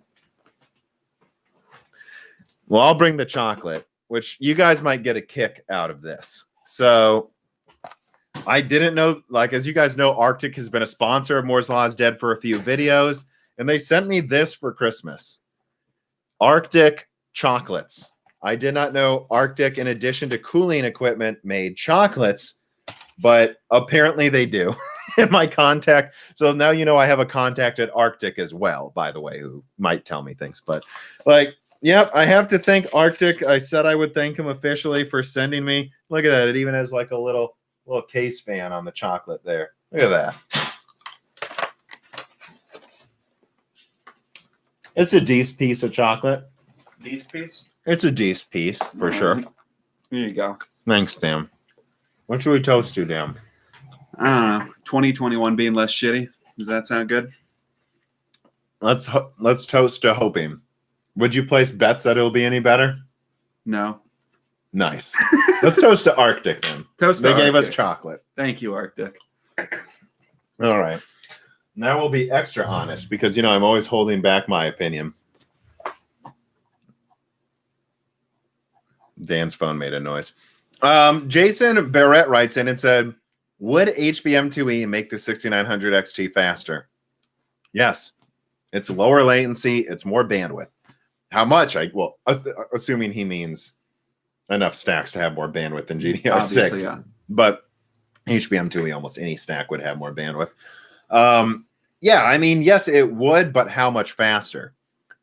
Is it bandwidth starved? It doesn't seem that bandwidth starved. A little, but not as much as you might think. The Infinity Cache works. So, are we going to add $200 to the bill of materials and also make it 20% faster? Use less energy, too. It'd be better. It would be better. But it probably wouldn't be worth it, though. And I guess we won't know for a while how well, Infinity Cache performs in the wild, if that will ever cause it to be bandwidth starved or not. But oh, you mean at high? Well, yeah. How much did it really need it? Yeah, exactly. So, what was I gonna say though? But yeah, so it would, but I don't, and I wouldn't rule out that there's some HBM version they'll bring out. I wouldn't rule it out. I know they had some models that they tested with it. They decided it wasn't worth it. It would be better to make something they could sell for $500. Which again, I want to say this: if they need to, they can drop the 6800 to 500. Yeah, they just don't see a point. Why would they sell their 16 gigabyte, almost 3080 for the 8 gigabyte 3070 prices? Makes absolutely no sense to do so. Sell a lot of cards, but they're selling every card they ship right now. Yeah. So I would just say I wouldn't rule that out eventually, but they don't need to. Stefan Saxer writes in and says, do you think a 3070 Ti 10 gigabyte will come? Sadly, the RX 6000s are unavailable here in Switzerland. Giant eye roll at me. My country received a total of, well, you don't know how many your country received just because one retailer says it. But so I've heard there is likely a 10 gigabyte 3070 Ti. At this point, I would say 20 gigabyte or whatever, 3080 Ti or 3080 20 gigabyte is almost off. That's 100% confirmed. But I think we're just going to have to wait and see. To be honest, I haven't really pushed, I've taken the past 3 weeks off, so I haven't really caught up on all the news. But there's really no updates yet. So whatever I said a month ago, probably yes. But again, it's like Nvidia knows they need something that's basically a cheaper 3090 because they look silly if AMD's prices hit MSRP, and they know they need an aggressively priced 3060. But I don't know that they're 100% sure they need a $600 3080, which is what the 3070 Ti would be. Yeah, 3080 keeps selling out, and they don't make much money on the GA102 die. Yeah. So I think they'd rather sell a bunch of 3070s and make you want to get the 3080 Ti. And then drop the price on the 3080 slightly if they need to. I don't, but again, I've heard there's a 3070 Ti, so I'd say probably, but at the same time, I think a lot of this is just AMD and Nvidia aren't sure how things are going to shake out when everything's selling. Yeah, at a certain point, to some degree, it's like a lot of people are let down by the 3080 to an extent, but it's still selling, so why does this need to come out? Yeah. Let me see here. Let me scroll back up, get to the rest of these. Make sure I try not to miss any questions. Just got a chip. I think that's, is that pesos? I can't read it. Where? There. I'm not sure. I would assume so, yes. Okay. Ivan Dimitrov writes in and says, do you know of any other CPUs coming to AM4 besides the lower end 5,000 APUs? It sounds like Zen 3 Plus may come to AM4, which would make me happy because if that dropped in price, it is an upgrade path for me eventually. Yeah. Although I probably don't ever need that. Probably rather just wait for Zen 4 or 5. I don't think you need to upgrade anytime soon with your CPU. But yeah, so I guess that's your answer. That. beside that and probably Cezanne and a couple other APUs are probably what are coming to AM4. All right, let's see. Is Housemarque, maker of Returnal, going to be acquired by Sony? I think it's obvious they're considering it. My guess is that this is their test. I don't know. I don't know what makes Sony decide to buy a studio because for those who don't know, what else has Housemarque made? They make like Resogun. And, like twin stick shooters. Yeah. Superstar SHD, was that them? Yes. Okay. So, and they've always kind of made these lower tier PlayStation exclusives, kind of in a way to how Sony Bend used to operate. But Sony Bend was always bigger. Yeah, but I would also say Housemarque, their games tend to look really good, even if they're pretty simplistic, and they're always really highly regarded for smaller indie games. Yeah, I mean, so here's what I would say. I know what, and so they're working on a third-person shooter that I think could be really good called Returnal that comes out in a few months or something. And the question is Sony going to acquire them? My answer would be, I know they were working on a battle royale before that they canceled because they thought it would be a mistake. Mm-hmm. Do you think they also canceled that because they know their next game is the test game to get acquired and it has to be a success?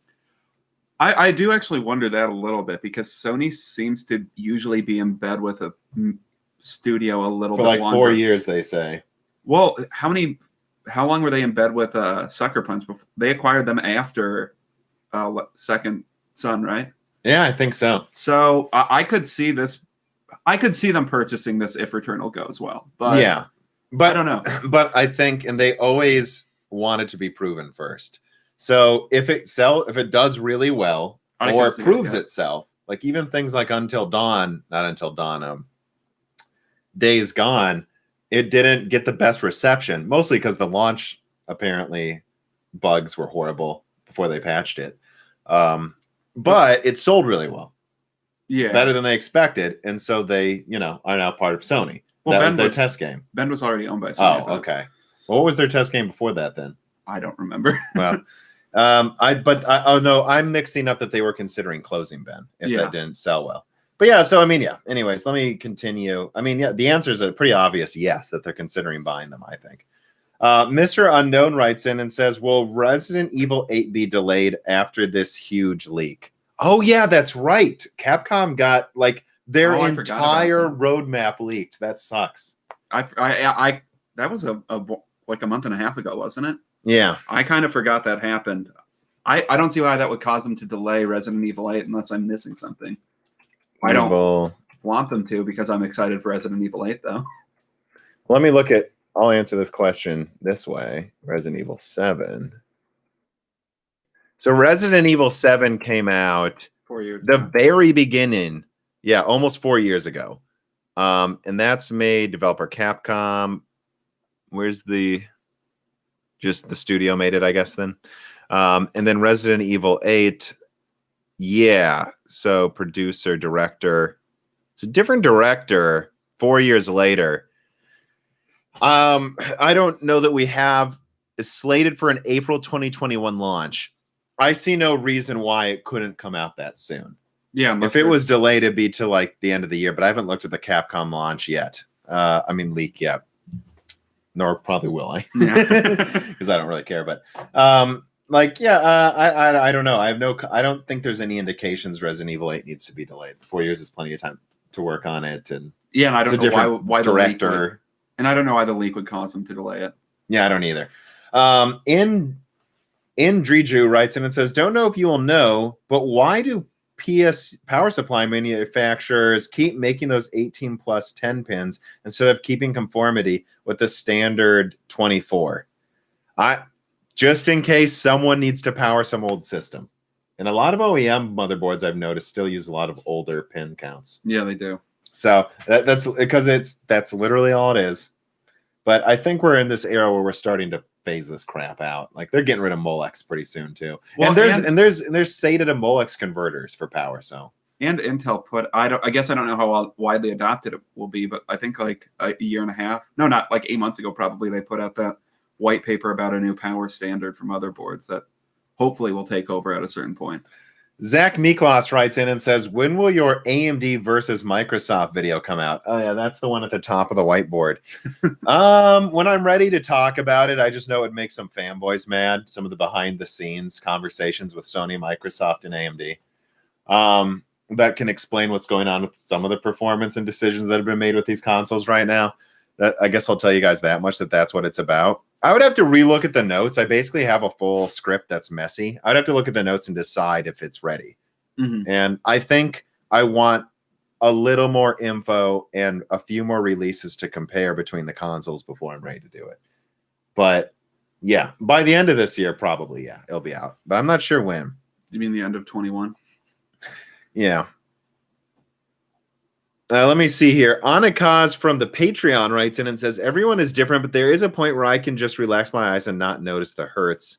Well, I find this interesting because I think it's worth pointing out that generally speaking, I believe if we hit 480 hertz, that's kind of going to be the 8K of frame rates where there's no point in increasing it further. Yeah. I think there would be some, and this is a little different. Well, no, everyone's eyes have different abilities, right? Like they say you can see motion, most people above around 400 to 500 hertz, but that there are some people that can see it at 1,000, and most people can see shifting of black to absolute white at 1,000. Well, and it's important to remember that your eyes don't see in frame rate. No, your eyes don't see in pixels either, Dan. I know. I'm just saying it's what I'm saying. Complicated, and yeah, I'm saying you can't tell the difference above 500. Yeah, probably. Right. I'm not saying literally your eye's frame rate lines up. So I think that is worth pointing out, though, is that once we get to 480 hertz, we can stop. Once we have systems capable of doing 480 hertz at 8K. Yeah, I think we're done once we're there. I don't know what happens after that, but which is probably not for a decade. So, but I think that's an interesting thing to discuss. Let me see. Are there any other? Okay, so we're caught up on the tipped reader mail. So let me see what's going on in the Patreon chat. Otherwise, tip us. Let me see. Let me zoom in a bit so I can actually read it.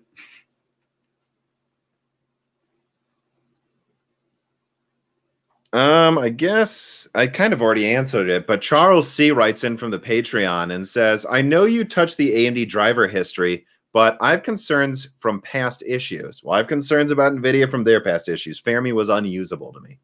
I will be buying a new video card sometime in early 2021, and I'm leaning to NVIDIA due to driver issues in the past. Do you feel AMD drivers and software are on a solid ground these days, or should I continue? I think they're on solid ground. I think there's no doubt, and people pretty high up at it, really high up at AMD, you know this, Dan, told me that they fucked up their late 2019 drivers, and they admit it. Yeah, there were some issues with early, well, that would have been 2019, but there were some issues with like early RDNA 1 drivers too, weren't there? I never used them, so I don't remember, but kinda. I don't know. It was just the usual AMD bullshit of like Wattman doesn't work at launch. Yeah, and that's so stupid, by the way. So then why is it even there? I agree. I don't know. There's like Vega's Wattman didn't work for a while. It's terrible. Vega's Wattman was terrible. But yeah, I mean, I don't know. There's sometimes intermittent driver issues. I've had massive driver issues with NVIDIA in the past. I haven't had them with my new laptop, really. But yeah, but I would say I'm not really worried about AMD drivers right now, but if you had a horrible experience, make sure it wasn't something you were doing, I guess, but assuming it wasn't,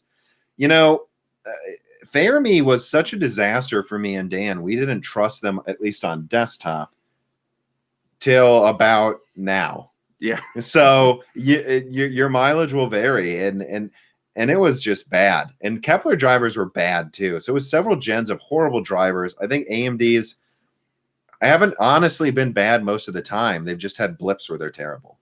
Yeah, and they're mostly fine. I mean, yeah, late last year I had the 24-hour crash where my PC would just crash once a day at least.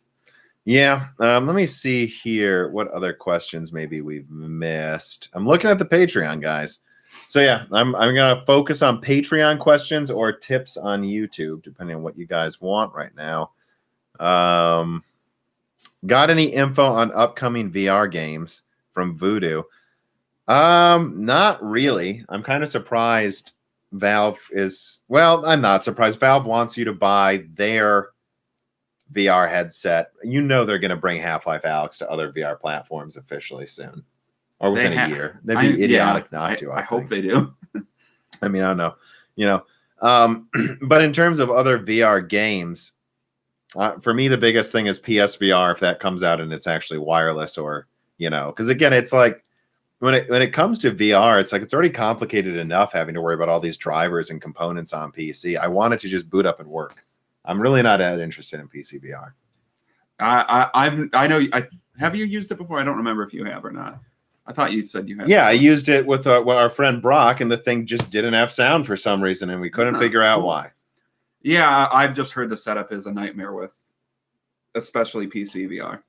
And, you know, PSVR is too old now, kind of. But I don't know, it has a big community. But, you know, like, I think next gen ones that are a reasonable price and don't have this bizarre segmented storefront thing where this annoying war going on between different VR devices on PC. It completely turns me off. Because I looked at the Quest 2 and I almost got it. It actually is really impressive. I've heard it works well. It's wireless. In some games, the wireless works well. But then I saw like weird Facebook tracking issues people had. And then like you have to like mod it to use certain games. And I'm like, no. Yeah, like really I just no, you know. Anyways, let me see what is going on here in the chats. Oh, we have a tip question from Schloopy. Ooh. He says, can you shout out to my girlfriend, Lindsay? She's sitting behind me and doesn't share the same enthusiasm for PC hardware. Lindsay, listen up. Schloopy's the man. Gaming hardware is awesome. Including everyone should have a gaming PC, including you. And you know what? You gotta listen. Schloopy's my man. You don't do him like this. I mean, you need to build a PC right now, right, Tom? Yeah. Right now. Yeah, well, maybe not do it now, to be fair, but let me see here. Any and every rumor on PSVR be appreciated from Anakazi. I don't have anything. I had some stuff a year ago. I have nothing new to say. Nothing really. It's coming, I'm sure. But yeah, I don't know. I'm trying to think if there's even been rumors that aren't from me that I've heard. Like, all I hear is that they're working on it. And I guess I'll say that. I've talked to people. They're like, oh, yeah, it's coming. It's coming. So that's all I can say. I mean, there's a USB-C port just in the front, inconspicuously in the front of the PS5. I wonder what that's going to be used for. Yeah. Yeah. Hopefully it has a wireless mode, though. I agree. Hopefully. Because I think once it's wireless, I think a lot more people would adopt it. Let me see what else we got here. People wondering what his girlfriend's reaction was. I demand a doggo. Where is the doggo? You want to call the doggo? Wendy! Wendy! Reese! Wendy! This is Dan's dog, who's quite enthusiastic. She is a younger pup. She's almost 4 now, but my dog's 8. Yeah, I guess. This is Wendy. She's a plot hound lab mix, so. Wendy. Reese, up. Come here. Come here. Come here. Come on. Up. And then there's the Wendy dog, the Reese dog. She is a Chow German Shepherd doofus. That's right. You're a doofus. All right. Get the fuck out. Yeah. Get out of here. Let me see what else we got here.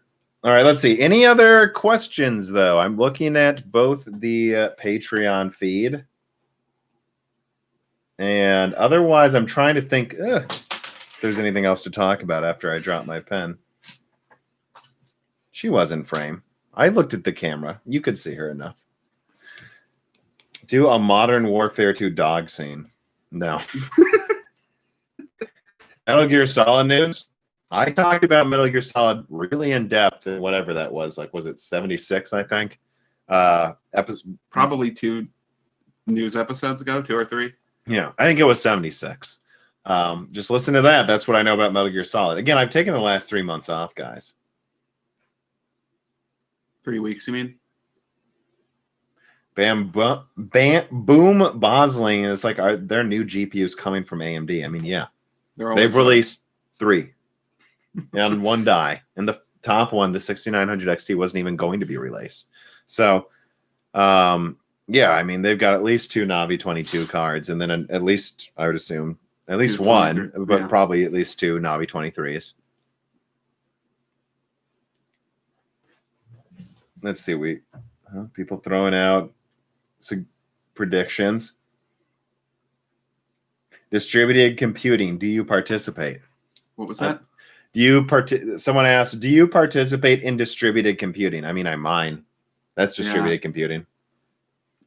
No folding at home or anything. We did do that a little bit before, but that's an interesting question. Chris F writes in and says, how long do you think it will be before Sony allows us to install M.2s in the PS5? Mid next year is my guess. I don't know. I think by the end of next year. You know, I can honestly say storage isn't an issue, though. Yeah, I see. Of course, Call of Duty takes up like 200 goddamn gigabytes to 300, but my guess would be once there's several options available for people to get it, would be they unlock it. I also think some of it's a perception question. I don't think Sony wants to start validating SSDs that cost more than $200. I think they want prices to come down and then say, here's the 3 we've validated that you have to choose from, and they're cheaper than the Xbox proprietary memory card. Because that's definitely what I think's going on. Because I've seen a lot of those shitty clickbait news sites already making pieces about how the PS5's expanded storage is going to be $200+ and Samsung's charging it. Yeah, exactly. You can't buy it yet for the PS5. I think you can buy it now, but you can. Samsung has one fast enough. I think Sabrent will soon. But I mean, yeah, I think that's part of it. Is they, But then a year from now, that's probably going to be $150 maybe. What is it? He says they're going to fail if they don't have it by second quarter. They're outselling the PS4 2-1, dude. They're not going to fail anything. These arguments, they're going to fail. Like, then what does that say for the Series S with not even enough storage for Call of Duty? Like, come on, guys, get out of here. Sharps97 asks, most important question ever asked. What tier is required to live stream Dan gutting a fish? No. That might be illegal, technically. There's people who like gut animals they hunt on YouTube. I could do that. I'm talking about a research fish that might be. I don't think it is, but there's weird regulations. But Anakazi writes in, give it the play. So no gutting of fish. But Anakazi writes in and says, no, he says fail the customers. Guys, there's no storage issue. There's no storage issue. Yeah, you can have 5 or so games on. Yeah. Well, generally speaking, you can have like 10 games actually. Now, if it's Call of Duty, Call of Duty takes up an entire SSD for some goddamn reason, which is we've discovered it's because they basically force you to install 3 games. Yeah. But besides Call of Duty, there's no storage issue. It's plenty. And in fact, you can put what did I get? Like a $30 thumb drive that's USB 3.1 from Samsung. And it's 256 gigabytes. And that can hold like 4 PS4 games. You just put that in, and there's no storage issue. And I would say 300 gigabytes is a storage issue, but once you're over 600, it's like. And to go back to Anakazi saying fails the customers, to an extent, I feel like that's why they're not unlocking it, is so people don't buy it. They're trying to make sure they don't fail their customers. Which it might seem a little weird right now, but it's hopefully better in the long run. Yeah. USS Liberty Incident writes in and says, any thoughts on delitting or lapping the 5950X? Peak temps are 80 degrees Celsius with Cryonaut Extreme on 600 millimeters of 600 millimeter radiators with a 3090 FE, but I'd like to see them be lower. Honestly, I never did any of the delitting and stuff. I don't want to break hundreds of dollars worth of components. If you're an overclocker or something, delitting Intel processors has been a standard practice for many people for a long time, and I get that. But when it comes to AMD's recent releases, I don't think it's worth it for 99.99999% of people, because you don't get that much out of overclocking the cores of AMD processors. At least not from more voltage. It seems like either it overclocks or it doesn't, and if it does, it's by a few percent, and you leave it. And I would just say I don't think I would recommend delitting to anyone, because I think it's I personally think it's for hobbyists that really like cranking performance to that extra degree. It's really not necessary for anyone. Again, especially for Ryzen, where it's not really meant to be overclocked. Ryzen boosts really well, impressively well on its own. It auto overclocks.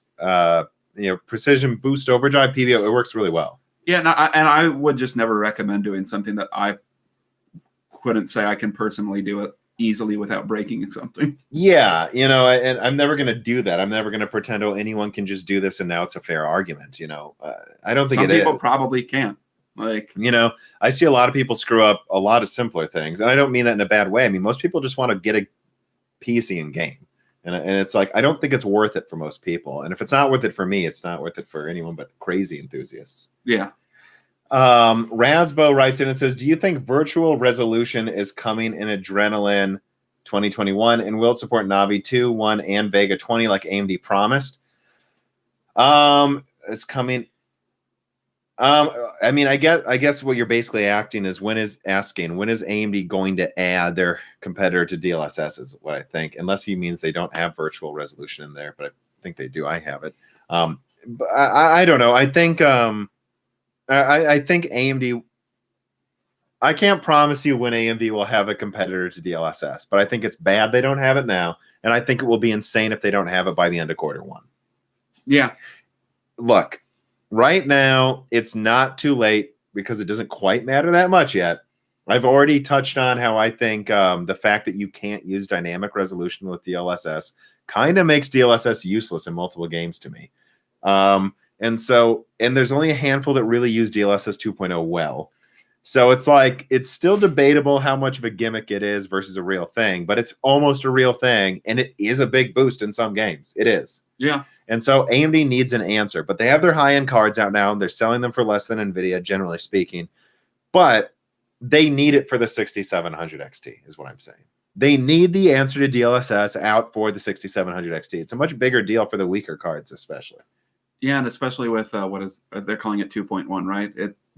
I don't know. I think it's DLSS is getting to the point where it's truly a killer feature. So my answer is this. I can't promise you when AMD will have a competitor to DLSS because no one seems to know, which is a bad sign. But I can say if they don't have one by the end of Q1, it's going to look really stupid. Yeah. Like it really is. I don't think they took it seriously until Navi was almost done and stuff, So that would explain why it took them a while to finish it. Old Manian writes in and says, can I get a shout out to my family in Tonica, Illinois? Also, thanks for the content this year and have a good new year. Tonica, Illinois. That's what I was about to look up. A village. Ooh. It is. Was it near Chicago, though? No. No, it's far enough away. It's between Peoria and Chicago. Oh, and it has a Casey's. It has a Casey's and the Tonica grade school. It has Aces and 8's bar. Let's check it out. High reviews, Dan. Not a good picture. That is somewhat not very good framing for the Tonica Aces and 8's bar on Google Maps.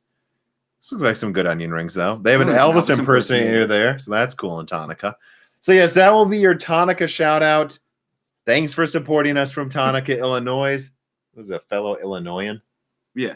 I don't know how much longer we're going to be. You're a Massachusetts boy now, though, right? You still haven't gotten your new ID yet? No. Mom keeps yelling at me to yell at you. She says you need one. Massachusetts has closed like almost all of its DMVs. Oh, yeah. So it's really hard to get an ID. Yeah. I mean, I don't know. I'm going to tell you that Mom says that I'm supposed to tell you to get it. A peek behind the curtain. A peek behind the curtain, behind the scenes with the Moore's Law's dead brothers. Cyrus Nagisa writes in and says, just bought an HP with a Ryzen 5 4600G What is your opinion of the APU line? I honestly will just use it as a media center emulation machine. I mean, I think AMD's APUs are realistically much more impressive than Intel's because, well, Intel often sometimes has the integrated performance lead. It often comes at the cost of a really expensive APU. Yeah. Like, remember when Broadwell took the lead? I had a MacBook Air that I ran Windows on, and I could play Battlefield 4 online with this i5. It was awesome, honestly. But that wasn't stronger than AMD's best APUs at the times. It was about equal. Mm-hmm. And their stronger ones were like Crystal Well graphics that were only in $1,000 NUCs. And that's often the case. You can only get Intel's best integrated graphics in an expensive system. At that point, you might as well have a dedicated card. Yeah. That's why I say AMD's APUs have pretty much always been more impressive because they're actually practical for the price. Yeah, I've always thought Intel's solution is kind of AMD's solution intuitively makes more sense to me, is have the best integrated on the lower end parts that should be able to sell the most systems. But yeah, so I mean, my thoughts are that I think AMD's APUs are impressive, especially because they can make them for a reasonable price without having to put in really expensive, allotments of cash or whatever. Yeah. Like when I think Intel's just about over this issue because Tiger Lake shouldn't be that expensive long term to produce. Of course, Alder Lake will probably be really good, but up until now, it's basically been a non-discussion, except for in really specific systems where it was like, whoa, Intel's got this. That's what I would say. Andy McKay writes in and says, will the 3080 Ti hold its value better relative to the 3080? Well, okay. How do you define holding value, right?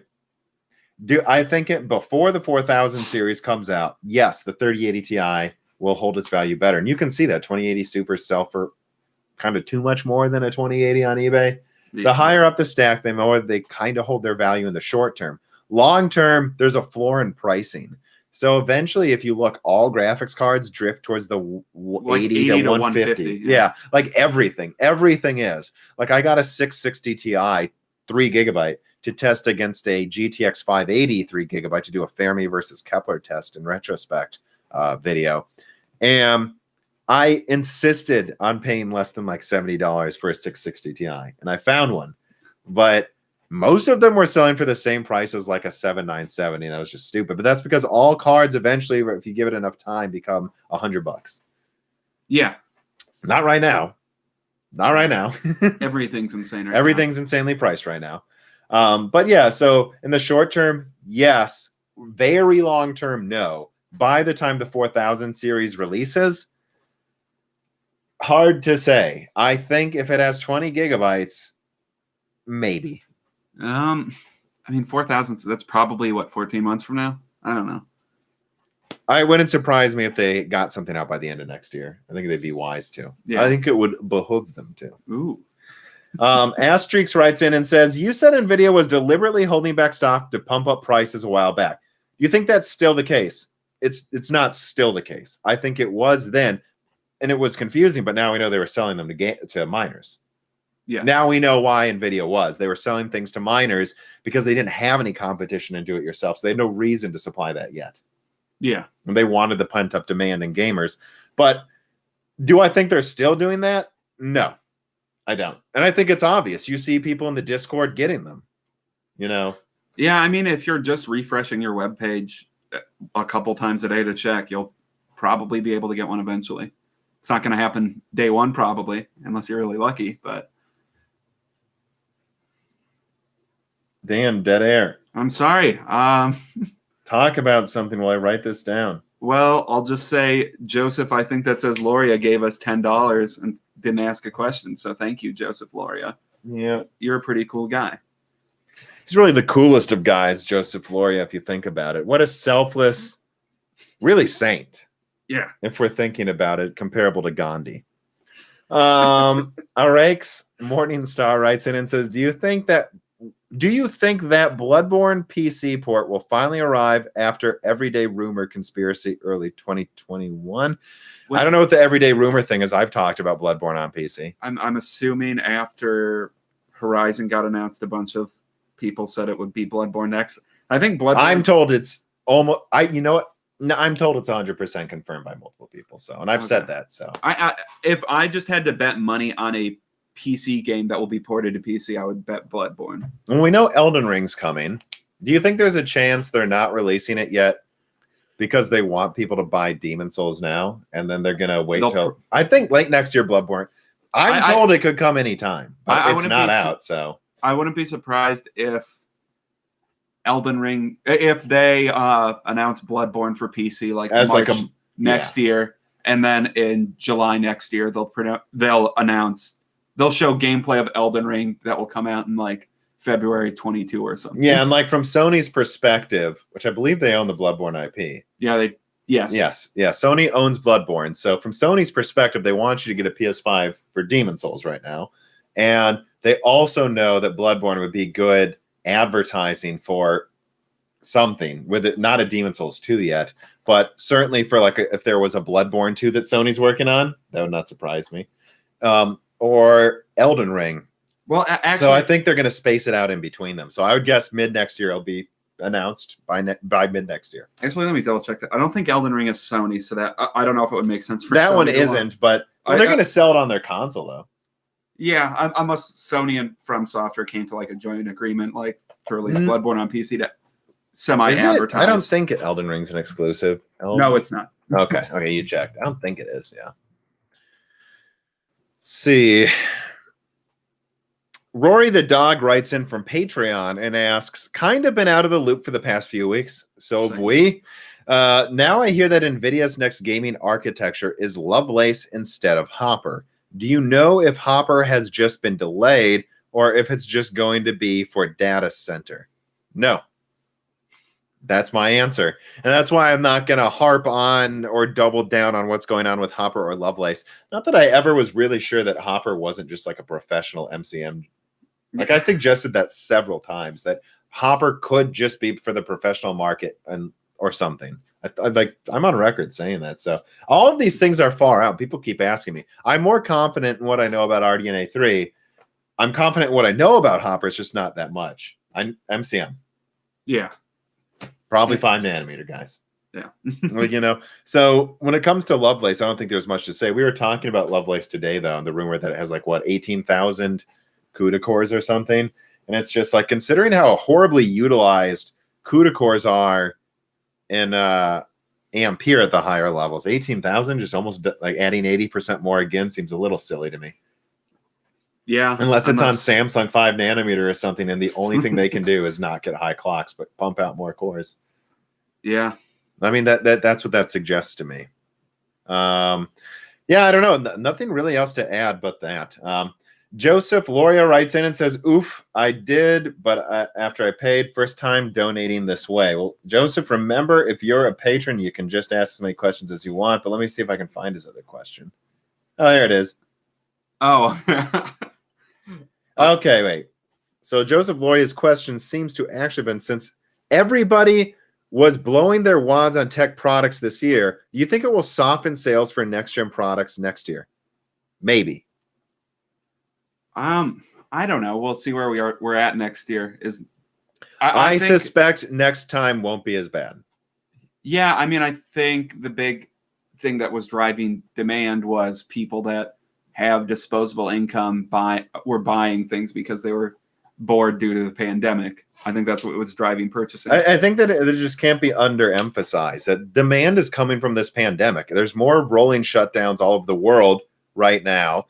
And we have people that are like, I'm stuck inside this winter, and now I can't go jogging as often outside, so I might as well catch up on video games. Me and you are saying the same thing.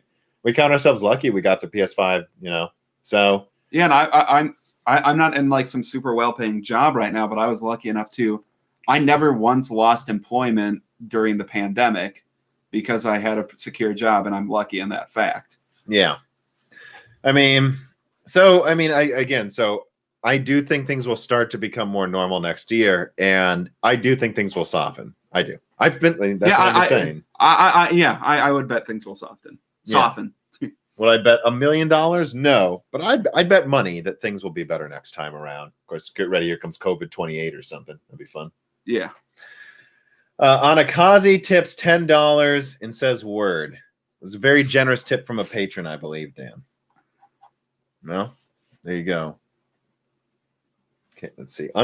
Brian Scanlon, who I'm pretty sure is the guy, Sharps 97 with that panda outline, says, unfulfilled demand this year will probably carry into quarter one next year, so maybe 2022 will wind up looking a little strange down the line.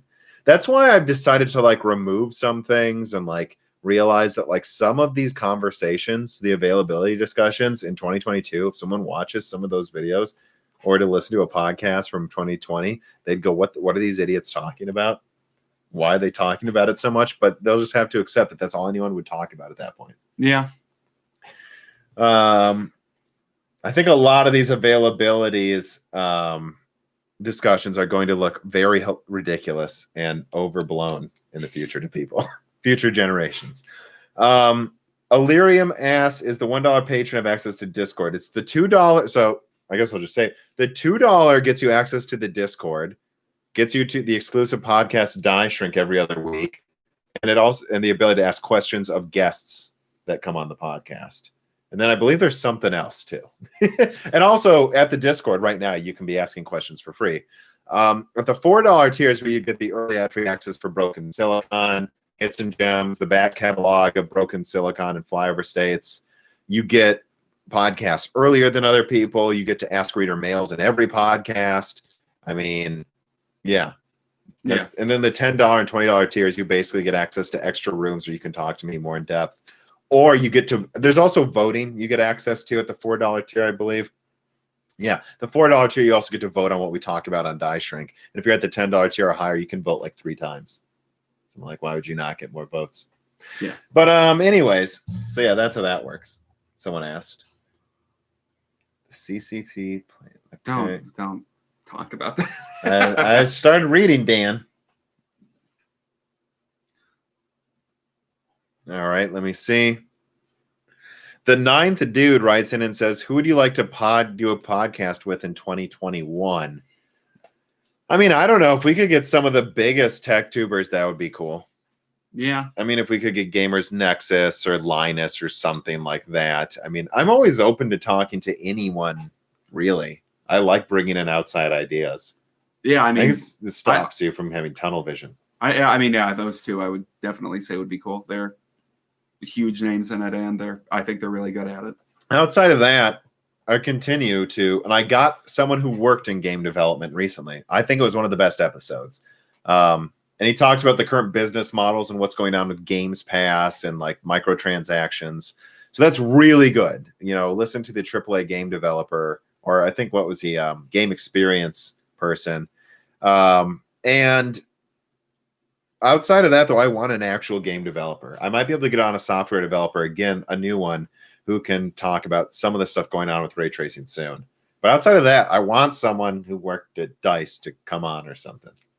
Or any of these studios. I don't care. Of course. You know, I just think of DICE because they're one of the biggest technology ones. Someone in the chat said Elon Musk. Do you think you're going to get Elon Musk on next year? Why did this just get blurry? There we go. Am I going to get Elon Musk? Highly unlikely, I think.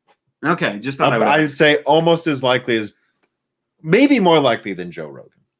I think there's no world where someone like that comes on. Yeah. So no, I do not think so. That's a good question. Games Lords writes in and says, did ray tracing on the PS5 disappoint you, impress you, or it's fine, whatever? It's kind of what I expected. I expected many launch games to not have it. I expected some launch games to not use it well. And I expected there to be at least 1 or 2 games that looks really good for the hardware, and that's Spider-Man. So yeah, and I still haven't gotten to play the new Spider-Man, which that seems to be the best. You've chosen not to buy it. So that I haven't allowed myself the opportunity to play it yet. And Get it right, Dan. I've heard that's the most impressive utilization. At least to me, it sounds like the most impressive utilization of it. Based on the videos I've seen, I would agree. And so I definitely want to play that at some point. Let me write that down as a timestamp. Dan, dead air. Talk about something. I don't know what to talk about, man. I think I would have been better if I just didn't ask you to talk. But yeah, I thought that. I mean, yeah, and he says Scott Herkelman or Frank Azur. Yeah, I mean, I'd love to have either of them on. I'd really like more so than someone in the marketing, though. I want an engineer that actually designs these graphics cards on. That the chances of that happening, cool. You know. And by the way, doesn't need to be at AMD or an Nvidia. Could be at Intel. Could be at Sony. Could be Mark Cerny.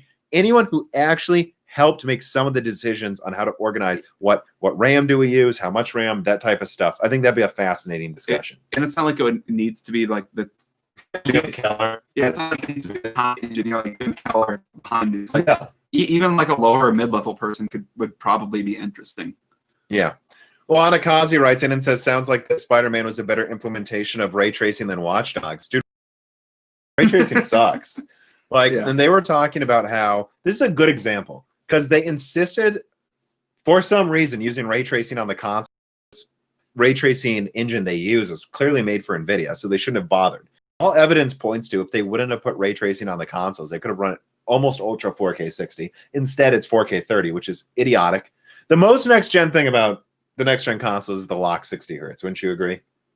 Yeah, it's absurd how smooth. So just so everyone knows, we were at our parents' house for Christmas, right? And we brought our monitors to like LAN at night. And my monitor has a frame rate, you know, and like performance output built in. So I got to test the performance of the PS5 a little bit. Didn't matter what I played. Demon's Souls, Call of Duty, Days Gone, which has a 4K 60 patch. 4K, it just said 60 hertz in the corner. No matter what I was doing, loading, transitioning, whatever I looked at. Yeah, always locked 4K 60. And it feels so smooth. The frame pacing is so good. That's what feels next gen. 4K doesn't feel next gen. Locked 60 with perfect frame pacing is what feels next gen. Yeah, and I don't want bullshit anymore with like 30 frames per second. It's 60 frames per second. Yeah, I'm done with the 30 frames horseshit. Like, it's so much better. Where did Dan get the PS5? Walmart. Oh, yeah, Walmart. Yeah. Yeah. So, I mean, what I'm saying, though, is they insisted on putting ray tracing even on the Xbox Series S version. And apparently they had to run a 4 teraflop console. And apparently they had to run the ray tracing reflections at such a low resolution, you know, in the mirrors and the puddles, that it made the textures look low res. Mm-hmm. And it's like, you don't need to use ray tracing if it doesn't look. And it just shows you how ray tracing is being shoehorned into some games that make them look worse. Yeah, because ray tracing. You don't need. Demon's Souls is really good lighting, guys. So does Battlefield without ray tracing. You don't need it. Yeah, ray tracing isn't all the way there yet. It's Wolfenstein looks great without it. Yeah, like it's just like, I think there's going to be this hybrid approach as we move forward, where there's going to be a combination of pre-baked lighting because it just looks so good for no hit compared to ray tracing, but they're going to want to stop having to pre-bake every little object in every room. So there's going to be some ray tracing used. But I think that's the solution, only when it just makes sense. And I think even 10 years from now, they will pre-bake some objects lighting because it's no performance hit and you'd be an idiot not to.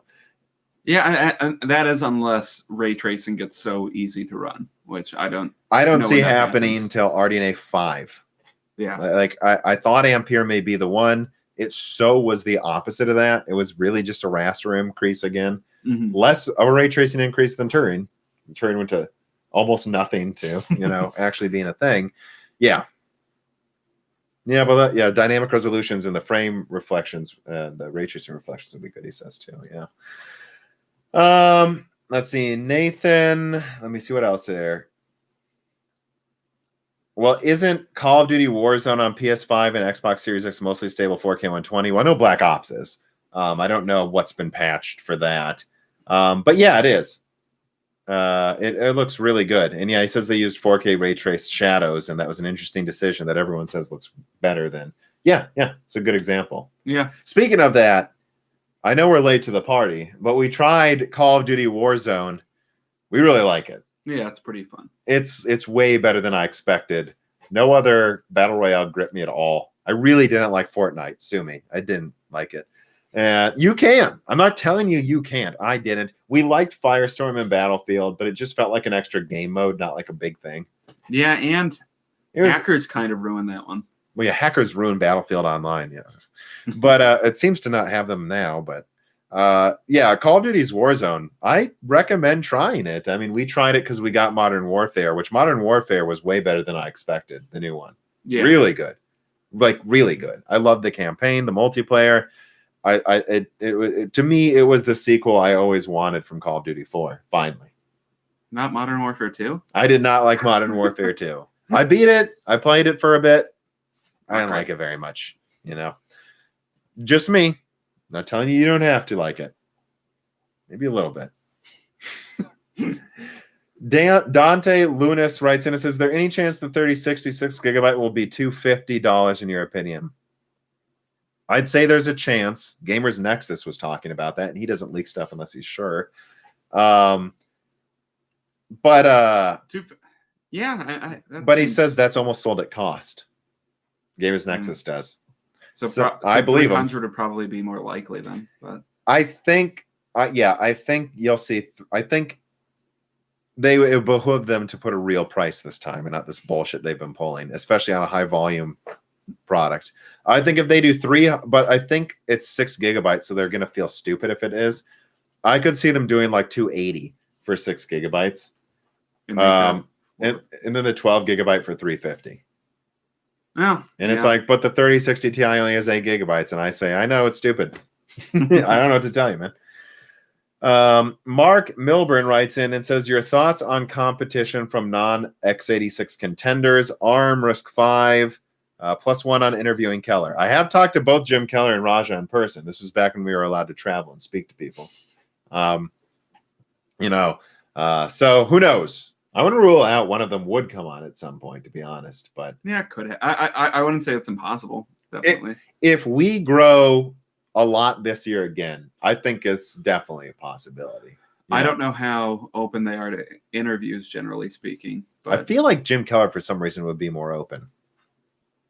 Probably. I don't know. I'm not sure. Could be wrong about that. I think Scott Herkelman's definitely a possibility.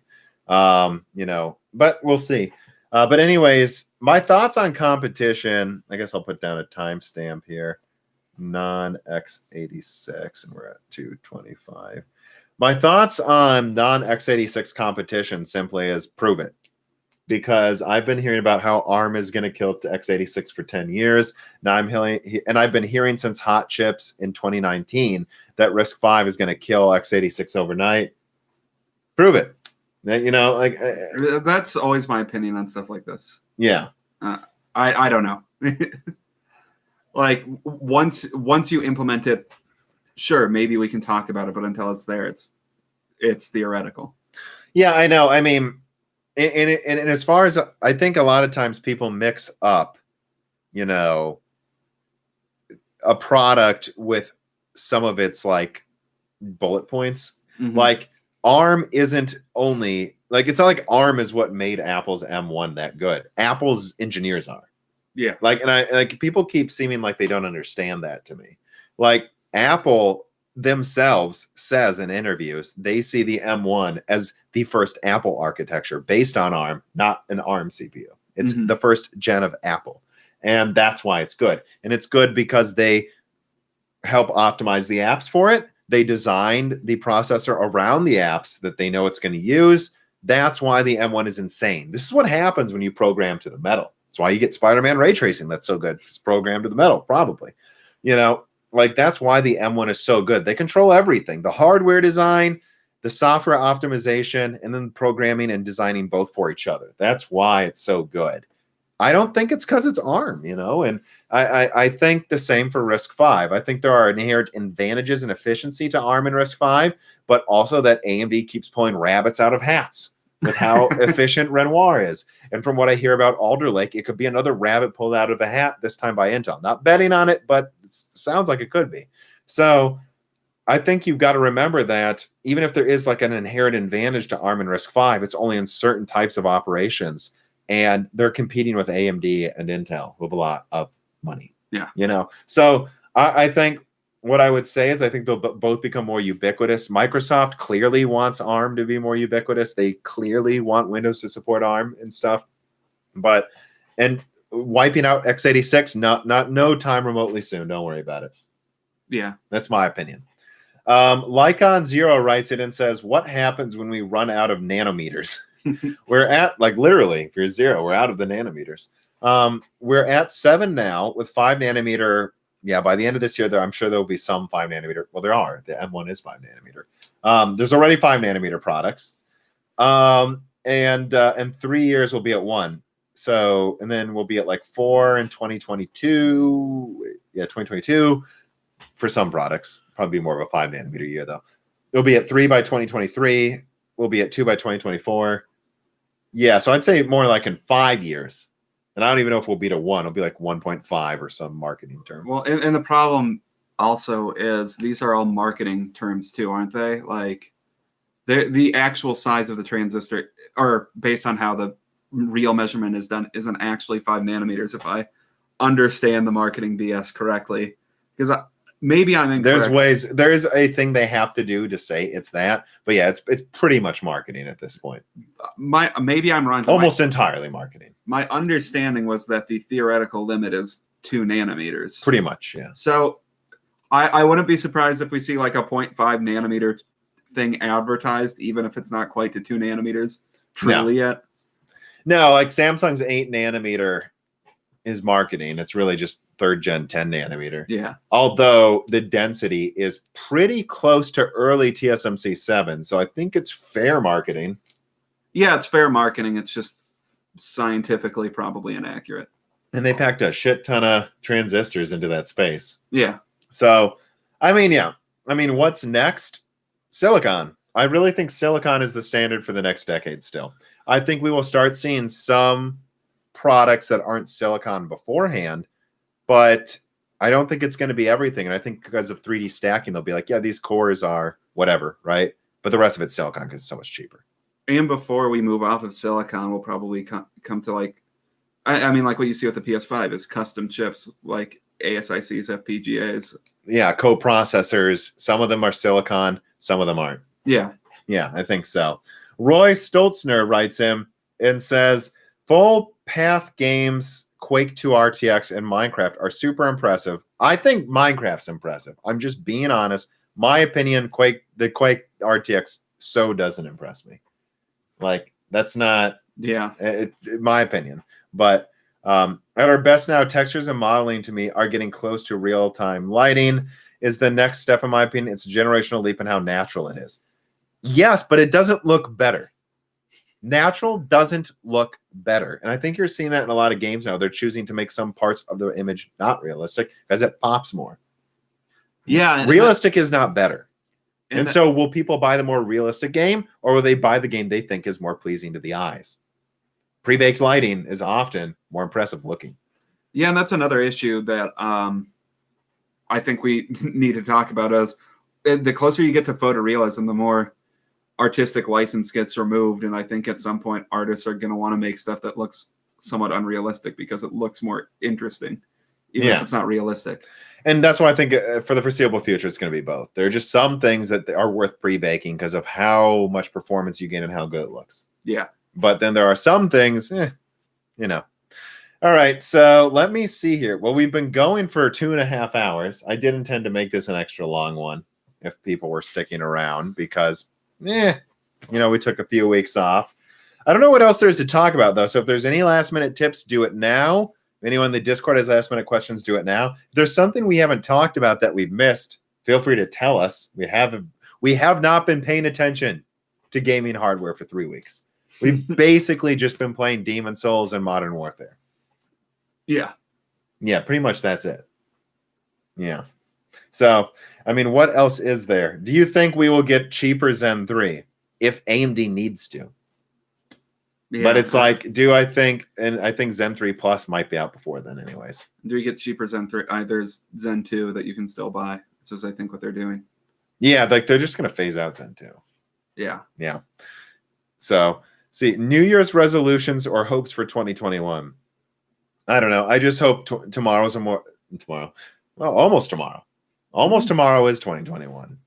So I'm right. Almost tomorrow is 2021. That should be the name of this video. Almost tomorrow is 2021. But is Dan okay? Yeah. Yeah, bruh.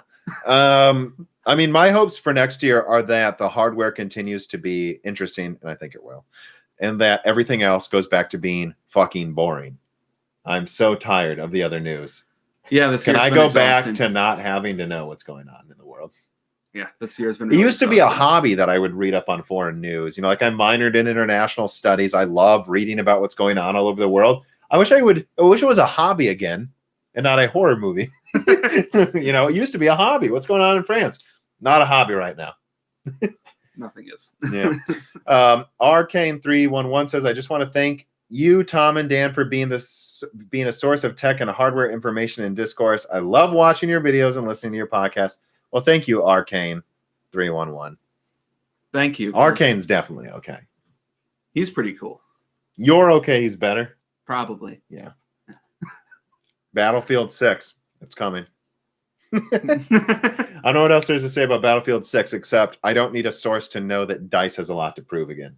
So they keep going through these cycles of like crazy successful Battlefield 3 and then a botched Battlefield 4 launch, then a crazy successful Battlefield 1, then a Battlefield 5 botch. Yeah, it kind of seems like every other game they semi-botch. I mean, none of them are bad, but... Yeah, like Mirror's Edge 1 was fantastic. Mirror's Edge 2 was just phoned in, it seems. Yeah. They probably never intended to make a second one, though, and EA was like, you have to. You need to make 6 games a year, DICE. To be fair, DICE is overworked, in my opinion, but it's up to them to tell EA to stop, though. Again, it's like people have responsibility for themselves. Like, they need to tell EA to kick dust every now and then. They clearly don't. Thinking out how much money they give them. Maybe it's an offer they can't refuse. VI passes, do you think that processors in the consoles will improve physics manipulations in games and start to create new styles of gameplay reminiscent of the original Half-Life 2? Which, if you play Half-Life 2 now, it's still impressive to me. Yeah, there's still some cool like physics it's still stuff better there. physics than a lot of games, you know. I would love to see better in-game physics and AI. I mean, I think one of the benchmarks for AI I've seen in a video game is Metal Gear Solid 5, though, and that's a last-gen game. Metal Gear Solid 5's AI is insane. Metal Gear Solid 4's AI was impressive. Metal Gear Solid 2's AI is still kind of impressive compared to Call of Duty. Yeah, and to an extent with like their AI, I'm not sure what if they're just doing a good job using what the computer processing power they have. Like, yeah. No, yeah, actually, it's very impressive stuff. Metal Gear Solid 5 was like insane. I remember there'd be like once a gun goes off and they can actually see you from a realistic distance. Once a gun goes off, they know that it's like, and then like if they hear it again in that area, you'll like hear a soldier go, I think this guy's back. And like he'll actually say, hey, this one sector is getting hit again. Send, you know, like they're like, it's like really smart. Like stuff like that as a standard in games that need it. Not all games need smart AI. Yeah. Codename Eagle. I don't know what that is. I don't think I do either. Do you have any thoughts over EA wanting to take over Codemasters and the possibility of having a reduced number of racing game studios publishing as a result? I mean, I don't know. These types of acquisitions, I go, you know, EA makes a lot of good games, and I think they get too much shit. But also, they've made a lot of mistakes. I don't know what else there is to say. I wouldn't assume EA buying something makes it, you know, bad. I mean, what does Codemasters make? They make like the Dirt series, right? Yeah, I think so. So I don't know. Maybe Dirt 6 won't be as good because I doubt Codemasters is going to be making it. But yeah, I don't know. And I know some people love Dirt. I don't care about racing games, so I just don't really. I'm more of a sand person myself. I just don't care about racing in the games that much, so I don't really have much to say to it. Yeah, I guess someone says not much Cyberpunk talk, but I don't have much to say. Do we want, because we're going to end up talking about it on the Broken Silicon. I don't know. No, I'm tired of thinking about what they did with Cyberpunk. I don't know. I mean, I think we just wait for a more rehearsed, you know, maybe I remove it from the title of this video. Yeah. I assumed we'd end up talking about Cyberpunk, but I don't know. I don't know that I want to talk about it much here. Yeah. I mean, no one asked about it. I assumed a bunch of people would ask me. That's why I put it in the title, because I'm basically guessing what you guys are going to want to talk about. And I assumed, you know, and I did talk about Cyberpunk some, but, you know, and I assumed that people would ask me a bunch of Cyberpunk questions, but if no one's going to. Yeah. I'm not here to talk about anything you guys don't care about, right? When is Cyberpunk's release date? Well, I don't know. When's Cyberpunk well, he says when's Cyberpunk 2078's release date? When's Cyberpunk 2077's release date? Because as far as I'm aware, it's not even fucking out. Sometime in 21, I think. Yeah, end of 2021 is when the game is actually done. But like, well, so but then I resent this. Someone says it sucks. It's like I don't want to just shit on it. Like, yeah, I mean, I haven't. You know, I'm not going to just say it sucks though. I think mostly intend on getting it at some point. I guess here we are. I guess here's the Cyberpunk discussion at the end of the video. I guess so. We're not lying, right? I mean, yeah, no, I don't want. And I think this happens when something happens with one game, and then then everyone just piles on and shits on it. I'm not going to do that to Cyberpunk. The problem is how they lied to consumers. And then reviewers went along with it. You had reviewers agreeing to do reviews for a game where they couldn't capture footage. That's so okay. So then the game reviewers didn't do their jobs. And I do think game reviewers get too much shit. But in this case, they didn't do their jobs. And, IGN releasing some PS4 review 4 out of 10 2 weeks later isn't good enough. No, it's ridiculous. It's absurd.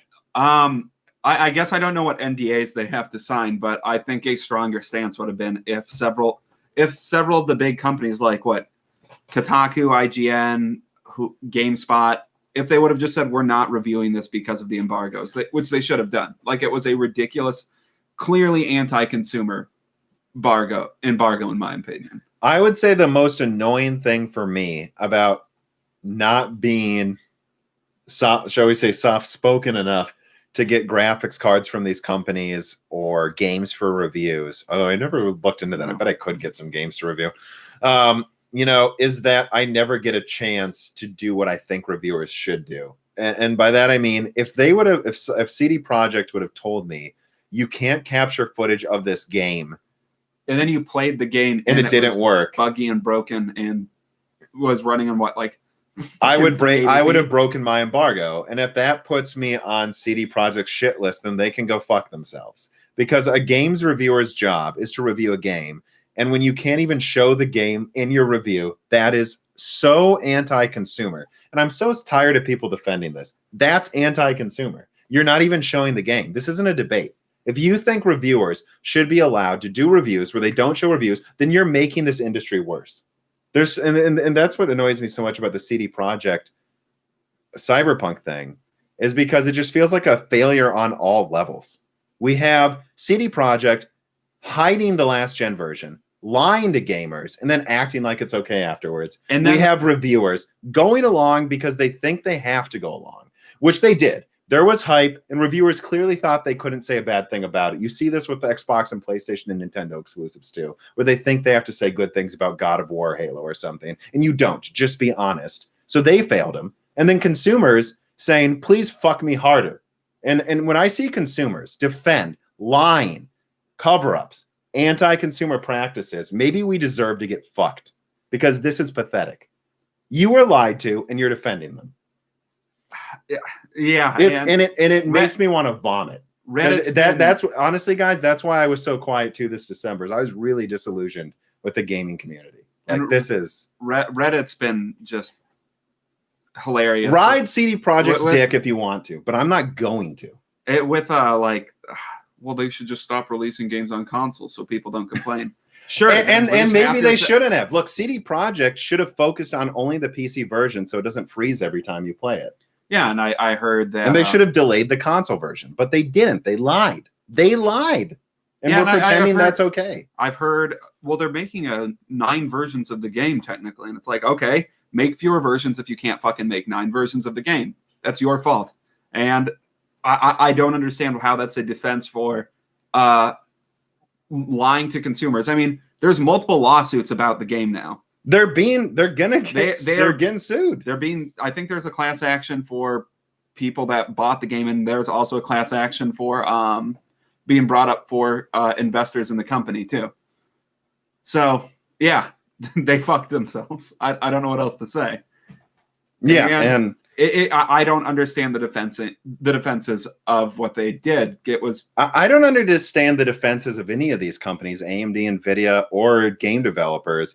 I don't think you should attack them too much. And I do think a lot of developers this year were just attacked nonstop for no reason. But then also CD Projekt has defended the one that actually lied to consumers, and it's just pathetic. Yeah, then the year ends with an actual baffling launch. The most anti-consumer launch in my life. They lied. Yeah. It doesn't, and it's like, I get that we're PC gamers, but that's wrong. And it performs like shit on PC. It performs so badly.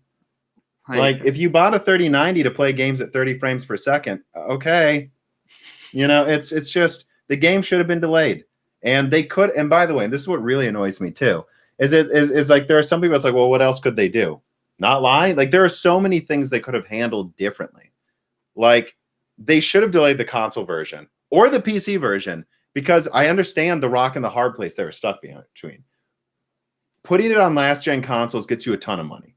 Yeah. I mean, you have an install base of 110 million PS4s, like 40 to 50 million Xbox Ones. You don't want to miss that install base. So I understand the dilemma, but that's what being an adult is making hard choices. And they should have either delayed the PC version or clearly delayed the console version. They should have delayed the console version and instead focused on making the PC version more optimized and have less problems. It would have been fine. There would have been no lies. Or they could have even made it like an early access thing where they're like, hey, look, it doesn't work well, but the discs are printed. So we're just telling you ahead of time. You like even sell it for $50 on console. Say, hey, it's going to be $50 on last gen, $60 for the next gen, but if you buy it now, you get a free update. There's ways they could have done this without being shifty. And I'm just forced to conclude they needed the money, to be honest. I don't know why else. Maybe not. I don't know. Yeah. So, but yeah. So that's me getting worked up about Cyberpunk. I guess I put it in the title, and there it is. I don't know that I have that much else to add except that it's like I don't know what you're defending this for. They made their money and they won. We'll see what happens with the lawsuit. Hopefully. I hope, and I don't wish I don't want their next bad game things or anything, but I don't want their next game to fail. I wouldn't say that, but unless it's a bad game, I hope people are more wary of pre-ordering whatever their next game is, because that thing had 8 million pre-orders for a game that they fucking basically didn't show. Like I don't know what the game was. I didn't know what it was. It was an open world. Yeah, Keanu Reeves was in an open world game. That's what I knew about it. They really didn't show much besides the same 4 action sequences or something. Yeah. And I mean, what else was I going to say? I mean, oh God, I think I lost my train of thought. There was one other big point though, but yeah, I mean, I don't know what else to say. Then maybe I'll remember it. But I mean, it's just so discouraging to see people to defend that type of an action. And it's just like, guys, oh yeah. So there's no other industry where people make their money without showing anything. Yeah. Like there's no movie where it's like buy your tickets before it comes out. Well, there is. Well, there is, but it's $6. So. Yeah, but there's also like there's few other industries where you can make this much money without having anything to show for it. And if consumers reward this practice, companies will keep doing this to you. If you keep supporting this, they'll do it to you again. Yeah, and I see the defenses like they apologize. They have support. It's like, so my problem. But they didn't apologize. They apologized for something they knew they were doing. Okay, so what if the next Mustang that gets released just can't shift to second gear, and they knew it ahead of time. And this has kind of happened in the auto industry, by the way. But then they sent out an apology letter to everyone that sorry we didn't realize everyone would be so mad that when we sold you a car that didn't work. So here's our support team. And some people will return it. Some people will get it's just horseshit. Yeah. And the problem isn't that it had problems. The problem is that they knew it had problems, and they knew it. And they knew what they were doing. They knew the last gen versions didn't work. They played it. They made the game. They knew it didn't work. And they sold it to you. I just hope everyone knows if they thought that apology they made looked good, that was a completely hollow apology. Because they knew it wasn't going to work before they sold it. So it's not like they launched it and it's like some online games where like the servers don't work at launch. And it's like, we thought we had enough servers. We're sorry. There's some argument to be made, they failed, honestly. Yeah. But they knew the game didn't work before they sold it, and they were just like, well, we're going to make our money anyway, so let's just hope they don't hate us. And that's a calculated, malicious bet they made, that the apology will be worth the money they'll make up front, when they should have just delayed the console versions and made the PC version work better at launch. Which anyone defending, by the way, that a 3090 running this game at like 30 frames per second or like whatever is okay is absurd, because it doesn't look as good as other games I played. It doesn't. I don't know what else. It's among the best looking games, but it's not like Crysis. It isn't. Yeah, it's among the best looking games. Like, except it runs at a third the frame rate for the same graphics. Yeah, the game looks good. It's up to par with any modern game. I'm not saying that. It's just it's not leaps and bounds ahead of any other game. And I would say certain games look better. Like, I think Demon's Souls looks better. There's less going on screen, I guess. But I want to touch on this too. So Anikazi, which has been very active with us here, writes in and says, CD Projekt Red has a rep for after launch support, so there is still hope. Yeah, but I'm not worried about them fixing it. I'm mad that they lied and got away with 8 million sales when half of them don't work. Yeah. And let's be clear, most PC gamers don't have something stronger than the consoles too. Also, probably more than half. How many people that bought that game were getting it on base PS4s and Xbox Ones? A lot. Yeah, a lot of them. And how many people had PCs that were below a 1060? A lot. Go to the Steam hardware survey.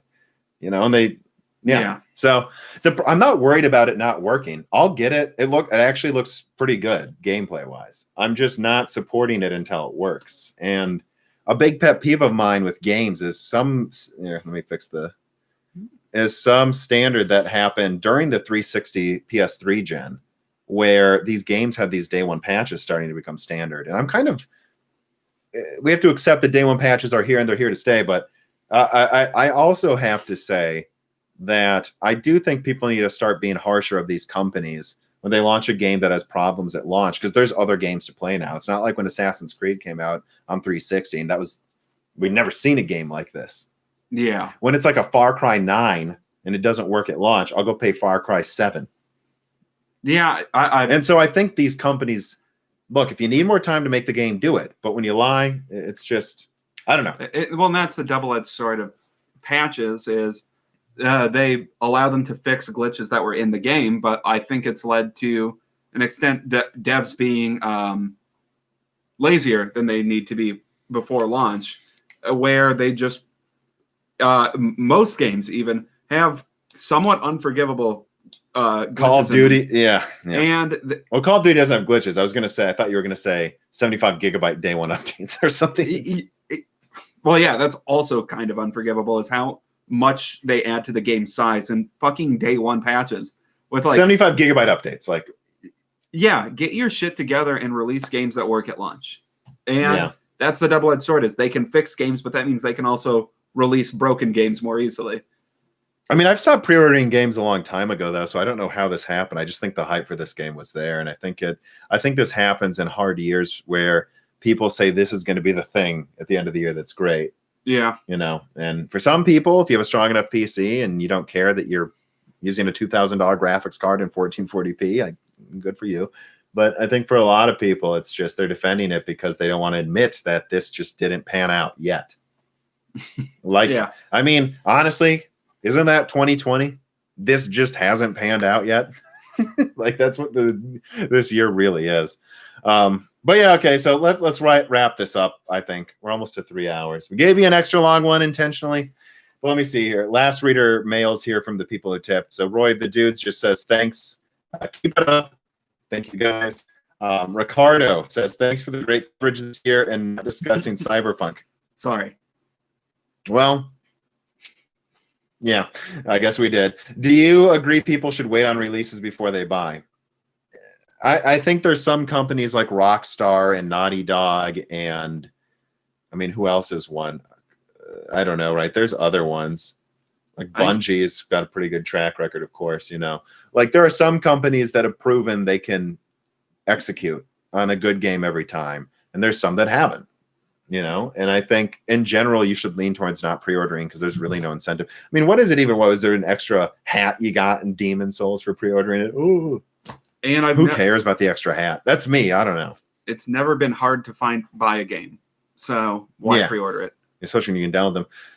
Arcane says, great take on CDPR. They lied and misled consumers. It was arguably the worst release by a major developer in the last few years. It is the worst. I think it is the worst release, most anti-consumer in the past 3 years. I'm not saying you shouldn't ever get the game. I'm not trying to say they're evil, although that was pretty malicious. I'm not saying that they should go out of business. That's not what I'm saying. But I am saying, in my opinion, most anti-consumer launch I may have ever seen.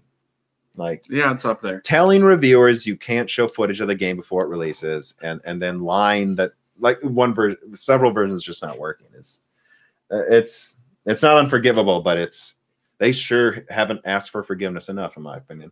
Ian says, one of my friends played through Cyberpunk on PS4 and still enjoyed it, even defended it. Some people don't care. Good for him. I don't play games where people look like popcorn. Yeah. It's like good for you if you think they should be allowed to get away with this. I don't think that. What do you think of Sony pulling Cyberpunk off the store? Good. I don't know of another time of them doing that. Yeah, good. This is not like other launches. I would just say they would have only done it if it was easier for them to pull it than to make money. Yeah. These are businesses. They pulled it from the store because it was costing them money to deal with it. And Microsoft did too. Yeah, and then CD Projekt Red quickly came out like, this was a joint decision.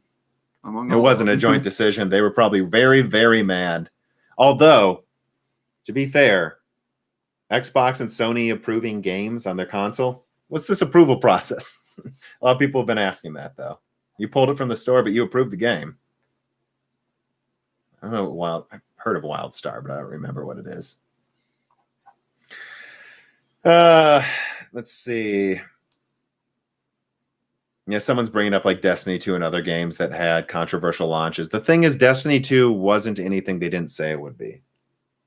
Yeah, and that's the main issue. Did it get better with time? That's not what we're talking about. We're not talking about you can't improve games afterwards. We're talking about, was it what they said it would be? And Cyberpunk was not. Yeah. Lying to consumers, Batman Arkham Knight was pulled from Steam. Yeah, the PC version of Batman Arkham Knight was unforgivable. I do remember that too. And brought to you by Nvidia Trashworks, if I remember correctly. Yeah, a lot of people saying they just should have delayed the console version. I mean, obviously, I think. Yeah. But, they wanted that extra whatever. Okay. Skyrim was not this bad. No, there was a game save glitch. Oh, there was the game saving thing on PS3. Yeah, but I don't think they knew about it. I don't think. Anthem. GTA 5 still broken. No, it's not. I play all the time. Let's see. All right, I think if there's no more tips, we'll end it on that cheery note. Definitely not an angry note, But that it is what it is, guys. We're always going to be honest about our opinions. We're always going to, and you don't need to agree with us, but this was something I feel passionate about. And so that's all I ask, is that if you don't agree with me, can you at least acknowledge that my arguments, which are, you don't have to agree with me, but you got to acknowledge them if you want me to take you seriously. And I've never seen them say you can't capture footage of a game in your review, and then reviewers go along with it, and then a version, it just doesn't work. Like, you have to acknowledge that's not good for consumers, unless you're okay with consumers being screwed over. I'm not. So